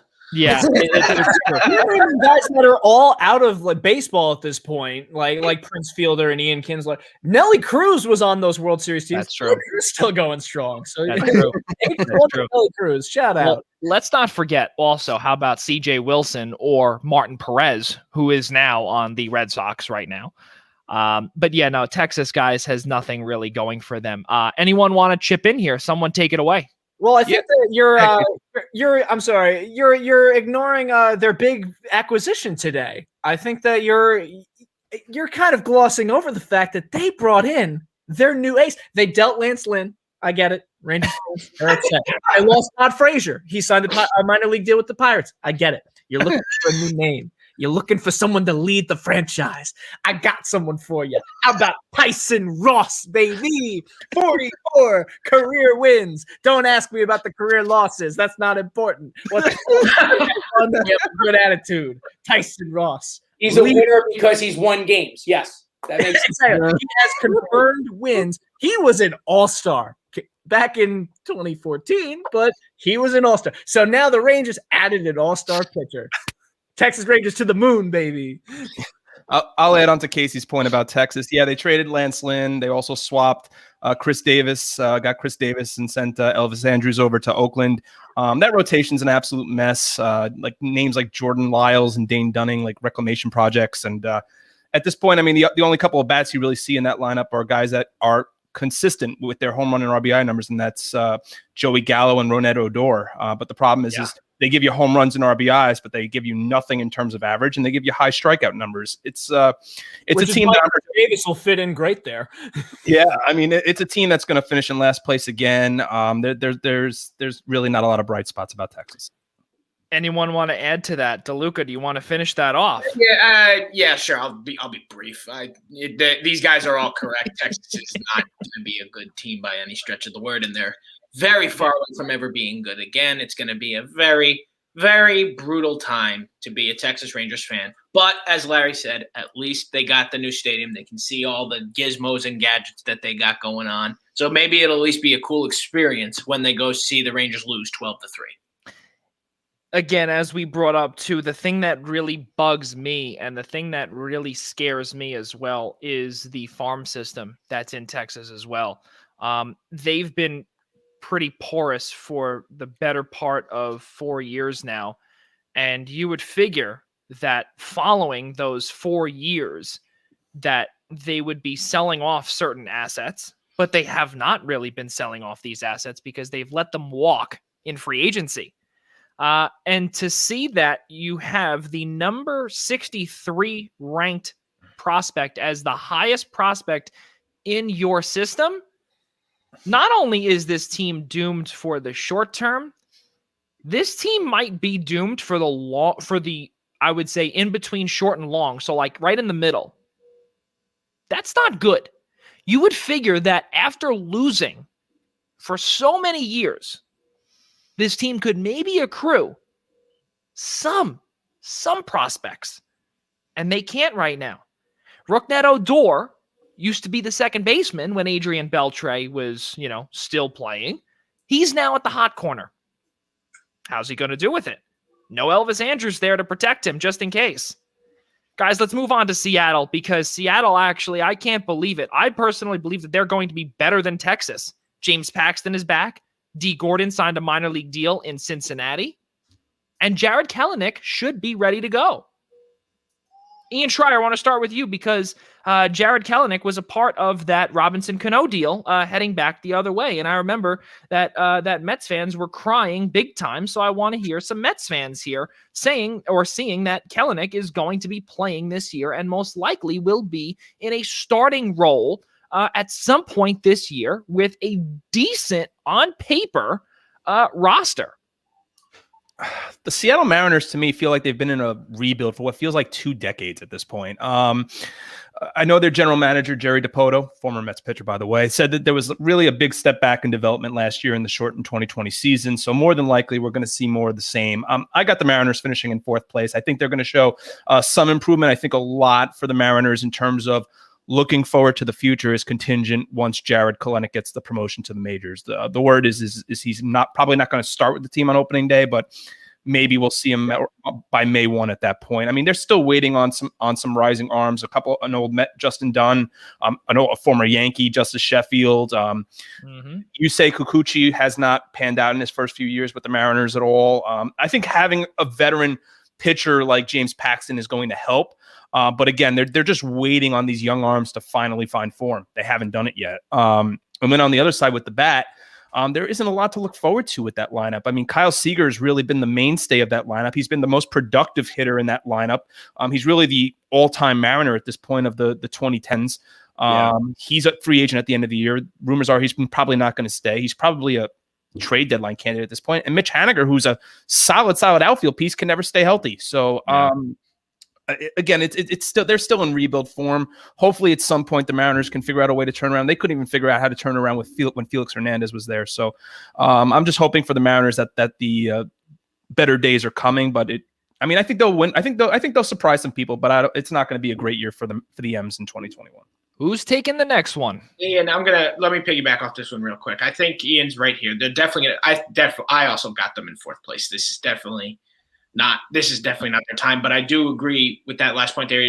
I think the better days are coming. It's a couple more years away. I'd say about 3 to 4 more years, but they are definitely going in the right direction. They do have a lot of promising development down in the minors, but it did get a little slow. It did get majorly slowed down, so that's why it's now pushed back from like 2 years to now more like 3 to 4 years from now. So it's going to be a little bit of time for the Seattle Mariners, but if they stay patient, stay the course, just keep rebuilding, they'll be back. Yeah, that's pretty much the scenario that they're in. It's not like they have that other big player where they say, hey, we can trade this guy mid-season to try to get prospects. They pretty much have prospects. You have J.P. Crawford. Okay, he's good with the glove at shortstop. His bat's not really much. But they have the young pitchers. They have a guy like Kalenic who they're hoping can be a special player. But it is going to take time. So, yeah, fans should stay the course. They are a fourth-place team. I think they'll surprise some people and win some games on some days where you think they don't have a shot. But long haul, especially 162, no way. They do finish this one off.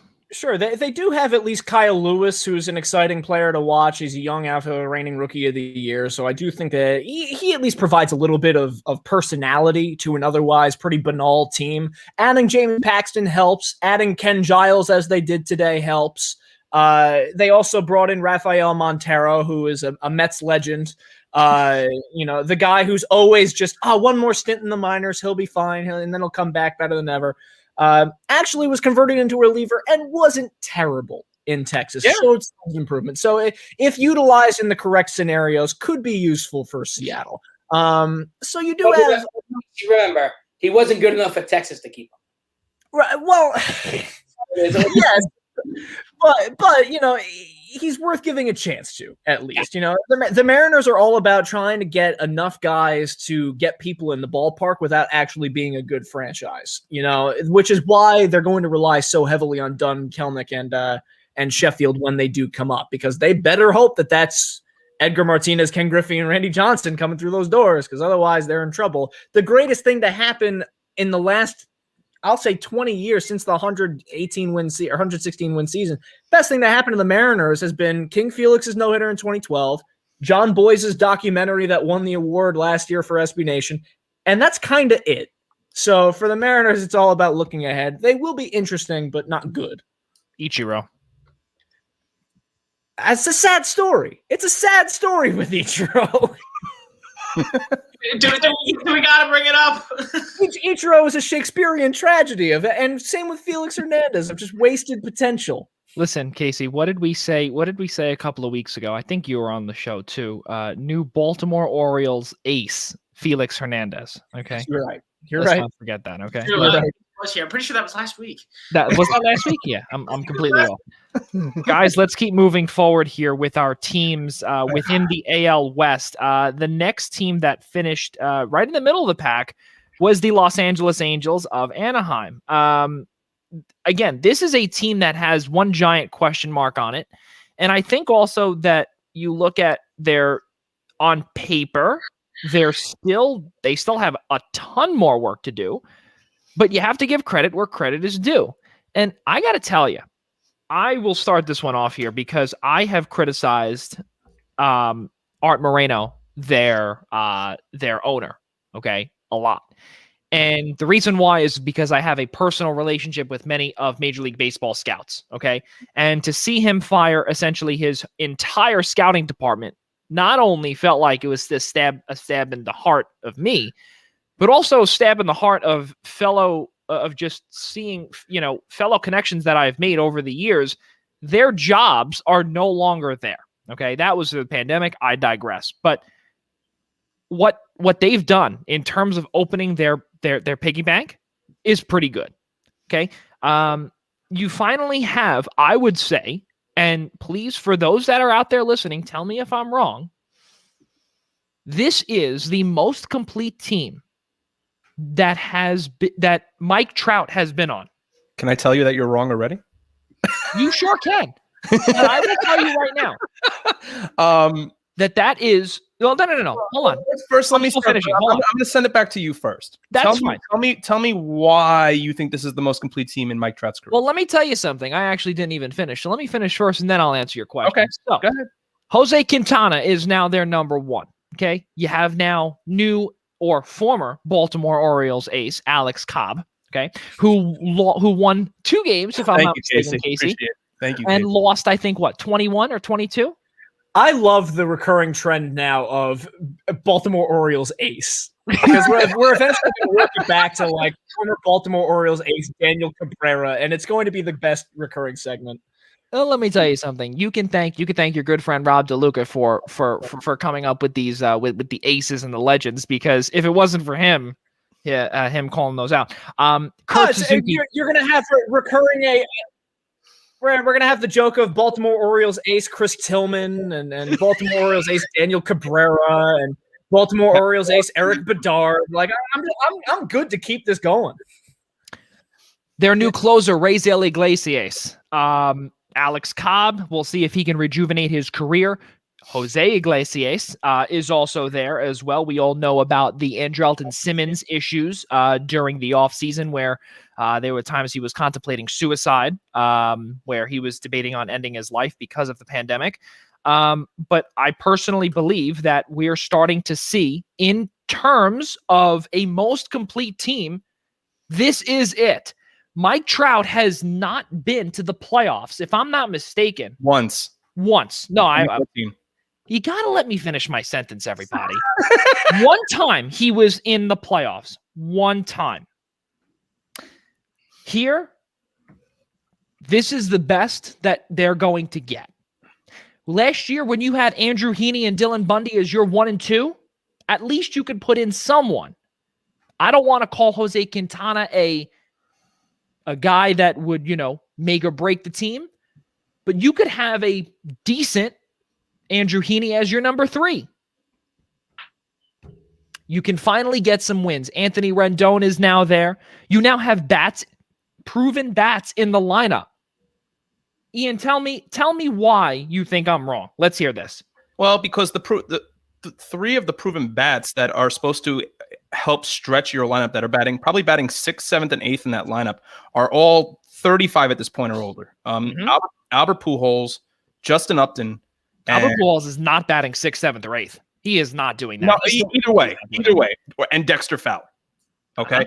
To me, the Los Angeles Angels of Anaheim, they are the team in this division that annually bothers me the most. Always. Because we always set these high expectations. They brought in Joe Madden last year. The projections were going to be that the Angels were finally going to be competitive, and then they weren't competitive. They were in the wild. Last year we had the expanded playoffs, and they were going to be, maybe the 7-8 seed until there was about a month left in the season, and then just like the Angels always do, they fold. The Los Angeles Angels of Anaheim are literally the Russian roulette of Major League Baseball, because you don't know what you're going to get every single year. Aside from Mike Trout, that entire team is inconsistent. That team has not had, you want to talk about aces of the Baltimore Orioles pitching staff, that team has not had an ace since Jared Weaver was there. That's correct. But they also have not had a decent pitcher a decent number 1 since Weaver. Look, they've tried that, because they invested how much money in CJ Wilson to get him to be their ace? They have tried. They brought over Shohei Ohtani to do that. Yeah, that's a problem with a dangling elbow. The problem is Ohtani's hurt. I do like the Quintana signing, because I think it gives them some much needed depth behind guys like Andrew Heaney and Dylan Bundy.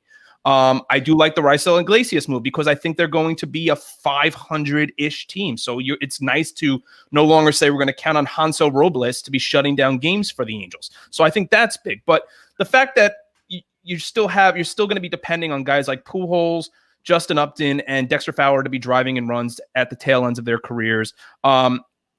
Look, did Anthony Rendon have a good year last year? Yeah, but I don't think it was, even though in a shortened year, I don't think it was anywhere at the expectations for what they signed him to.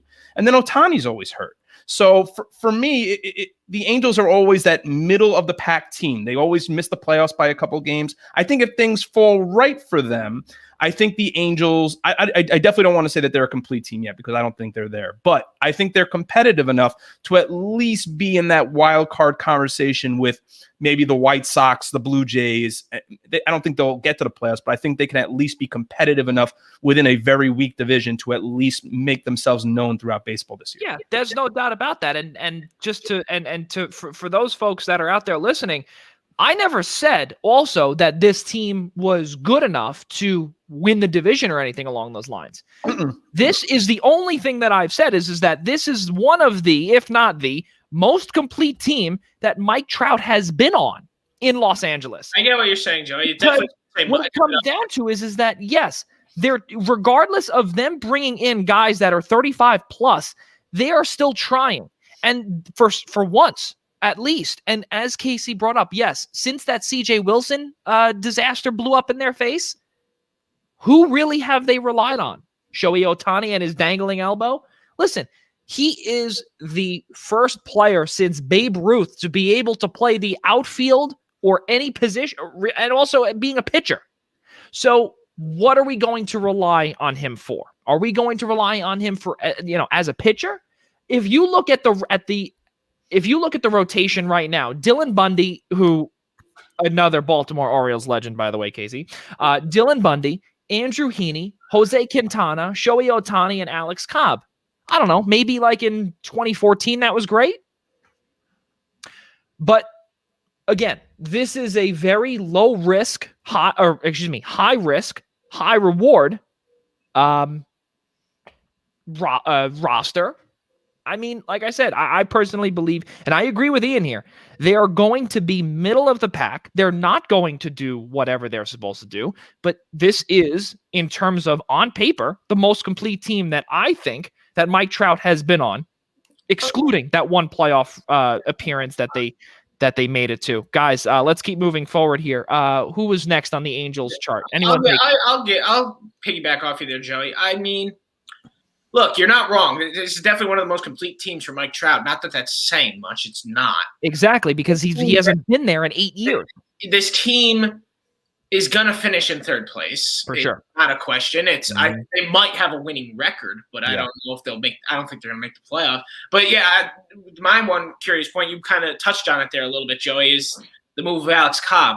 And with, Ohtani and his little injury history now, you got to wonder if the move for Cobb – is to kind of take Ohtani out of the rotation and maybe not use him anymore back there and keep his high-powered offense going to avoid these arm injuries that he's getting while pitching.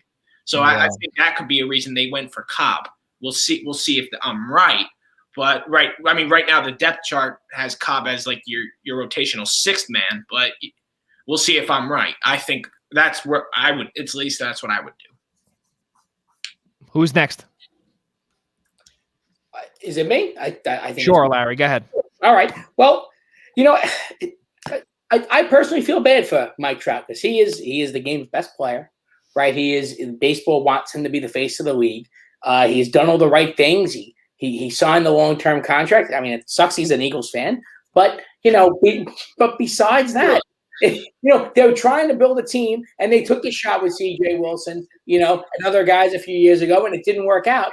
But it sucks that they can't invest more money to try to make the team better for him. Without the expanded playoffs, it's likely that they're not going to be in the postseason again this year. If it was expanded, I feel like they would have a shot. Trout's still a special player. They have some good young guys on that team. There's they also have a guy like David Fletcher, who I know we didn't really talk about, but he's a guy who can hit for average, not going to have a lot of power, but maybe they can get something going. But this is a two-way race in this division. They're a third place team, and hopefully they can make some money and spend it next offseason. Casey Bryant to conclude the LA Angels.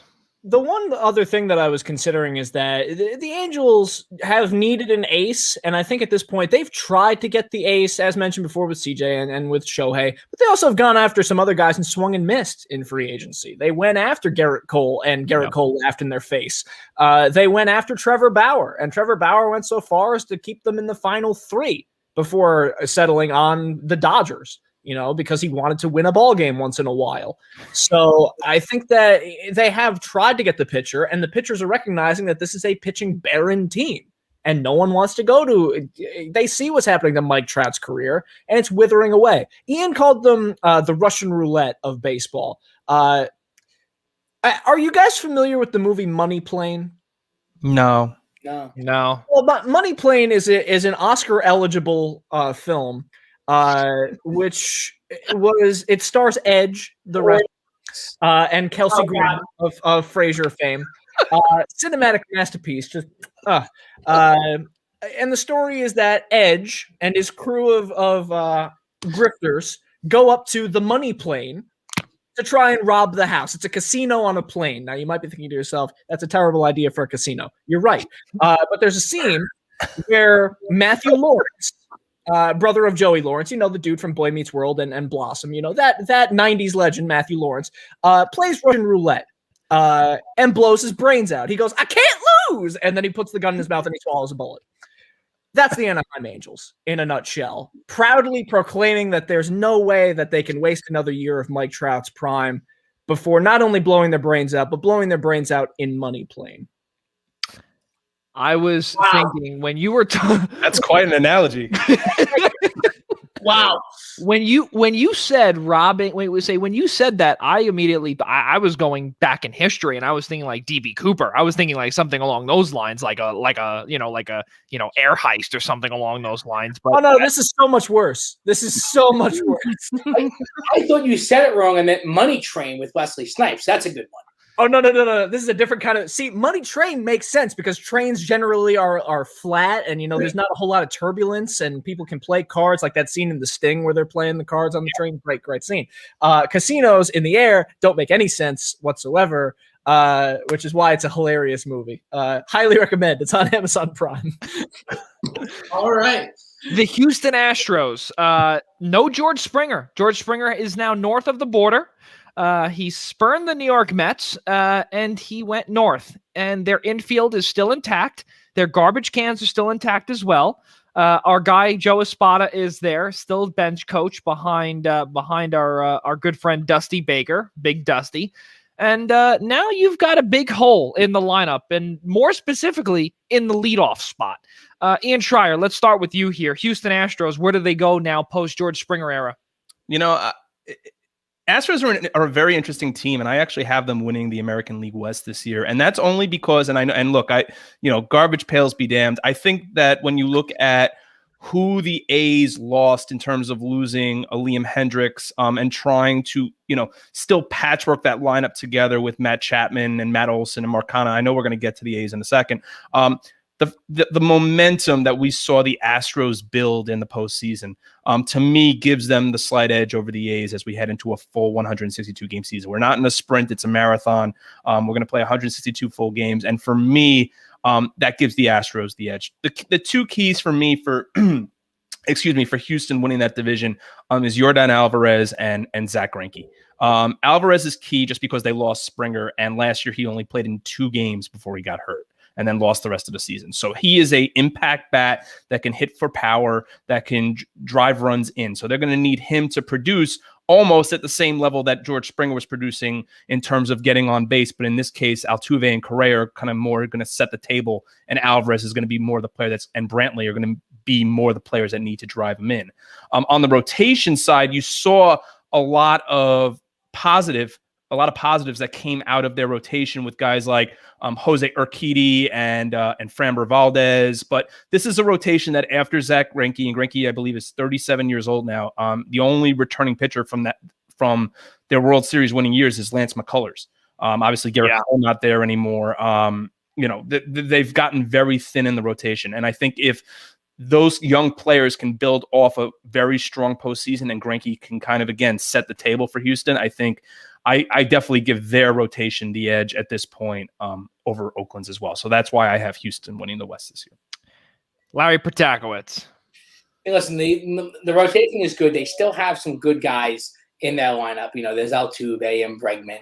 And I believe this is Correa's last year before he's a free agent. So, sometimes that's a good thing, right? All right, fine, you got to worry about paying him. But guys in the contract year normally want to play hard, especially where we had this strange offseason where teams didn't make money and teams didn't want to spend money, where next offseason, they may all of a sudden want to spend money. So Correa, it's in his best interest to play well so he can get paid. That they have some other young guys on the team. They have a guy like, Kyle Tucker, where he batted, 268 last year, but he did show a little bit of power. I think Baseball References got him at 19 home runs, 77 RBIs, and he's a guy who's more like a number 6, a number 7 hitter in your lineup. So if you can have some of these other guys complement, then I think they'll be all right. Though, I think Oakland might be the team that has the advantage, and that's my pick to win the division. But Houston's absolutely a playoff team. Casey Bryant. I think that even without George Springer in their lineup, they have among the strongest 1 through 9 lineups in baseball. It really is ridiculous. And the re-signing of Michael Brantley and that 24-hour soap opera of he's going to Toronto, he's not going to Toronto, was a huge re-signing for them because it takes a lot of the pressure off of Kyle Tucker and Miles Straw, who are 2 young outfielders that are going to be having a lot of expectation to carry the weight because everyone else in that lineup's going to be hitting. They better be ready. And Kyle Tucker has proven that he can hit. He led the league in triples last year. He's an exciting player.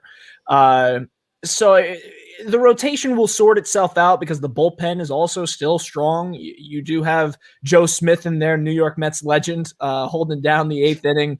And your closer, Ryan Presley, is fine. This is a really strong team still. I think that the first weekend, if they can have fans back in their building, which I can't even keep track of what the rules are anymore, but if they're able to have fans back, that first homestand is going to be really interesting because they're going to be welcoming back AJ Hinch. Yes, playing Detroit. Yes. So that's going to be that's going to, I think, energize the Astros, because they're going to get that feel good, we won in 2017 feeling in that clubhouse. And it's going to set the table for the confidence boost that they need, because you could tell there was a lack of confidence last year, even without fans. 100%. And getting to open that season with a celebration rather than opening it with, say, a series in the Bronx, it's a different tone setter. That's a random shot that I could just be guessing, but I think that could set the table for what would be a very successful division winning season for the Astros. Rob DeLuca to conclude the Astros. Yeah, this is good. This is tight. It's going to be real tight between Oakland and Houston, but focusing on Houston here. They're still a very good team even without Springer. A very, very good team, very scary team, very complete team. We've been liking to throw that word around tonight. Trash cans aside, I mean, who knows if they're still doing it or not? Nobody can really say or not. But nonetheless, I really like what I see out of Houston, sadly. But I think they really are probably one of the best teams in baseball still. They really rode that momentum in the playoffs. They still got that stacked infield. Those 2 young outfielders are going to be great for them. And it honestly, and as Casey said, it makes a big difference where you start your season, a big difference. And starting at home, more than likely with fans, is huge because you guarantee did not want to start this season in the Bronx even with only 10% of the building. Still, you did not want to start in a Yankee Stadium with people in it. You were not going to get out of there in good shape. So this is huge for them, and I believe that Houston will ride the momentum from last season into this season. And as Ian had mentioned, they're a little more primed for a full 162 game season than Oakland. So Houston will win the AL West. Okay, well that is a very bold statement there, because let's not forget, if we're continuing with legends on this team, how about Miami Marlins legend Steve Cishek as well? He's on that team as well. Casey Bright, I know he wants to, definitely comment on that, but we're gonna have to keep moving forward there because we simply don't have the time. But Oakland Athletics guys, they concluded the season last year as the AL West winner. Matt Chapman returns, Platinum Glove winner. Elvis Andrus is now their new shortstop, and that was exactly what we said at the top of this segment. Texas had traded Chris Davis for Elvis Andrus 1-for-1. Now, next to Matt Chapman, you have a proven shortstop. I mean, you lose Marcus Semien to the Toronto Blue Jays, and you replace someone that has years of experience, also World Series appearance experience as well, in the aforementioned Andrews. So let's keep moving forward, guys. Casey Bryant, Oakland Athletics, where do you see them? The A's are going to be really interesting because the A's are always a team that somehow comes up with random players to supplant ones that they just lost. Of all the players that come cycling through that organization that are legitimate stars, there's always someone waiting in the wings. I mean, that is Billy Bean Moneyball, right? Yeah. They lost Marcus Semien. They do have Elvis Andrus coming in, right? There were rumors of them trading Matt Chapman. Even if they traded Matt Chapman, they'd probably have some dude coming out of Section 114 that can play third base and hit 270 and win a Gold Glove, because that's just how that organization works. They're always a fun team because you always have to kind of play catch up with their roster of who is that playing right field? Mark Canha. Who is Mark Canha? Casey's been that way for 20 years. Who is Ramon Laureano, and why do I love him for challenging the Astros dugout and just charging the entire team? They're always a fun, scrappy team. They have an identity, and their identity is randomness. And I think that makes them sort of unpredictable, but I do think they'll be vying again for the division title. I think it's the Astros division to lose, but the A's are certainly in a better spot than any of the other three teams. So DeLuca has... or who didn't go here for Oakland? Who's next? Larry, go ahead. Sure. Listen, Oakland, they win a division in a 60-game sprint. They win 97 games in 2019. And it's like Casey said, sometimes you just change the names. It doesn't matter. They put that green uniform on, and the team sometimes is full of diamonds in the rough. It's whatever system that they have. It is the Moneyball system. It has worked. Look, we talk about how they lost Semien. Don't worry, they replaced him with Andrus. Then you have young guys. You have a catcher like Sean Murphy who comes out of nowhere. This team is going to compete. For some reason, they have heart. They put it together, and they probably will just keep doing it. But I think that I think Houston looked different in 2020 compared to 2019. I think them losing George Springer makes that team a little weaker, though I still think they're a really good baseball team. But I really like Oakland to just keep the train rolling. Who's concluding Oakland here, fellas? Yeah, sure. I'll be real quick. Yeah, Casey's right. You don't know what you're gonna get with the Oakland Athletics. It's something new every year. These guys you never hear of. But there is one difference now with the Oakland Athletics. Billy Bean's not here anymore. He left. So the whole mantra of the Oakland Athletics could, in theory, be different now because he's no longer a part of the organization. So I'm going to be very interested to see how they fare in their first year without him calling some sort of the shots. It'll be very interesting, and I think that's why, while they're still going to be in the race, and it's going to be very, very close, they're going to finish in second place. Probably still make the playoffs, but they're not going to win the division. Ian Schraier, not only who wins the division, but who wins the division? I'm still going to stick with the Houston Astros, and I think it's going to be a 2-horse race. I like, as Casey said, I love Houston's lineup from 1 to 9. They're, to me, from a perspective of driving in runs, they're the most complete team in that division. But for me, just because of the two rotations that Houston and Oakland have, it's really going to come down to pitching in that division between those two teams. Whereas where we said Houston outside of Greinke is and McCullers is very, very young.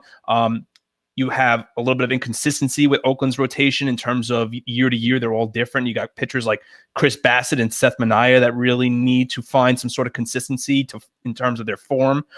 So that's why I'm going to go with Houston. But I think if Houston, the thing for me between Oakland and Houston is that with Oakland, if Oakland's pitching doesn't get working, I don't think they have enough offense to drive in runs to outscore teams. Houston has the ability to do that. And that's why I'm going to take Houston. I'm going to have Oakland as my AL West winner, just because Oakland always seems to find a way. And if we're continuing on with legendary stories, how about Houston Astros legend Mike Fiers is going to come back and haunt the Astros yet again? That's simply what I see. I also see Sean Manaea could potentially do the same exact thing as what he did a couple of years ago, which was have a no-hitter. And you know what? Listen, maybe you could build off of that in a 162 sprint. Who knows? It's we're thankfully on the downward slope of our COVID year. So we'll see what the deal is moving forward. Casey and Larry, real quick, who do you guys have as your AL West winners? Okay. So, Oakland. Oakland. Okay. All right. Guys, let's wrap this bad boy up. And we've been on here now a record long 2 hours and 20 minutes. We can't thank everyone enough for being on with us 20 minutes past the top of the hour. Let's get to our kudos segment here. Casey, Larry, you guys are with us now. You guys have your own sense of kudos. Larry Protakowicz, take it away. Who do you give your kudos to this week? I am giving my kudos to a name that we don't hear about often with the Mets, and that's acting GM Zach Scott. Everyone talks about Sandy Alderson.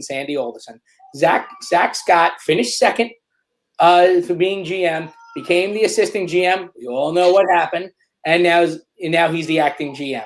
He said last week that they were not done with their rotation, and he lived by the mantra, you can never have too much pitching. The Mets in this offseason, they just signed Walker today to a 2-year deal with a player option for a 3rd year, adding to the back of that rotation. But the Mets have added so many pitchers onto their roster going into spring training. It is a night and day difference than what Brody did last year with the Rick Porcello and Mike Walker project. You have a rotation right now that looks like DeGrom, Stroman, Carrasco, Walker. Then it can be Peterson, Lucchesi, Yamamoto. You got Syndergaard coming back, probably you hope June, July, something like that. And then there's other guys. We traded Matz away for Reed Foley. They have these other guys who were invited to spring training who are minor leaguers. They've set themselves up where the days of Walter Lockett and company have come to an end, and he deserves kudos for that. Casey Bryant. It happens to work out this way. I honestly, truthfully, did not intend for it to be this way.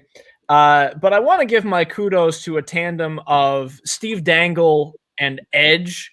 Edge, as previously established, is the star of Money Plane. I genuinely did not plan that. But they are Steve Dangle, obviously a very famous Toronto Maple Leafs YouTuber who has parlayed that into a terrific career up in Sportsnet, Rogers. And Edge is a huge Maple Leaf fan. And they had a very fun viral feud earlier this week of Edge showing off his Maple Leaf gear.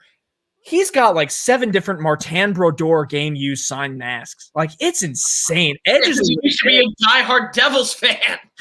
Edge has some legit Leafs gear. He's got the Team Canada masks. He's got the all sorts of jerseys and stuff. And the exchange in wrestling promos, even as someone who didn't really necessarily grow up on following every single plot line that Vince McMahon concocts this week. It was a lot of fun to watch. And plus, I think generally hockey needs more personality.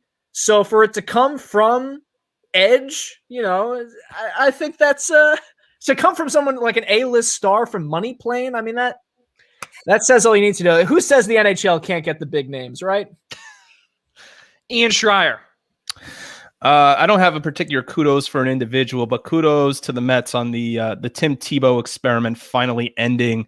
The ticket selling scam to put rear ends in the seats, the public relations stunt that was Tim Tebow could actually play baseball.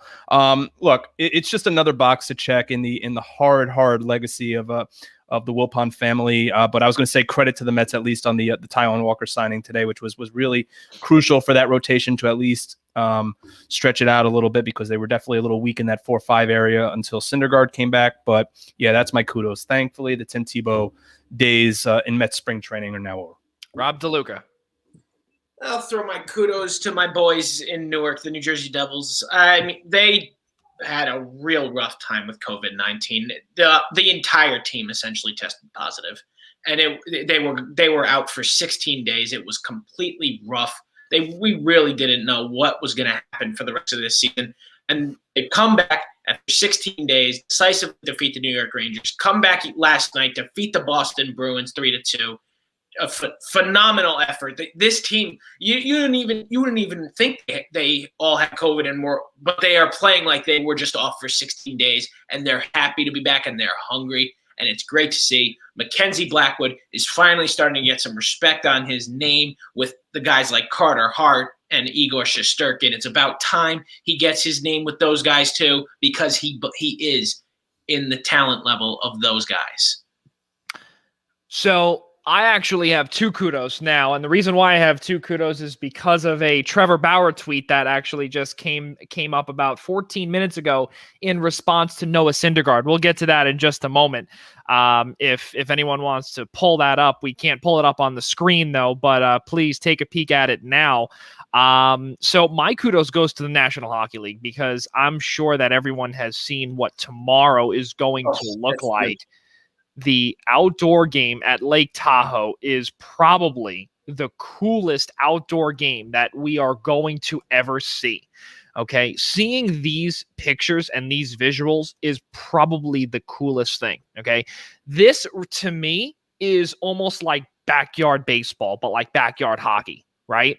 And I think that, in this pandemic that we are living in here, it truly is amazing to see that hockey is now finally going back outdoors, when the Raleigh, North Carolina game was axed in terms of fans and everything.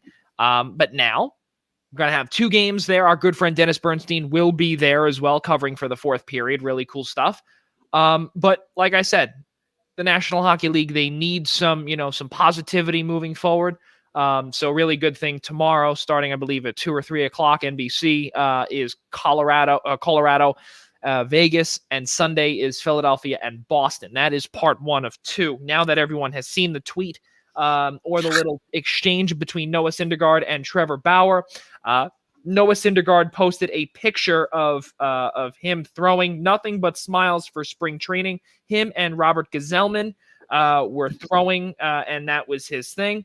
And then Noah Syndergaard subtweeted that, or quoted the tweet, and said, and then he said, quote, "I'm sorry I chose another team, but I'll donate to your charities," end quote. That obviously was from Trevor Bauer. And then Trevor Bauer responded, when mistakes are made, you try to make them right. I know you wouldn't know anything about making mistakes, though. Hope rehab is treating you well. Was good to see you back throwing, end quote.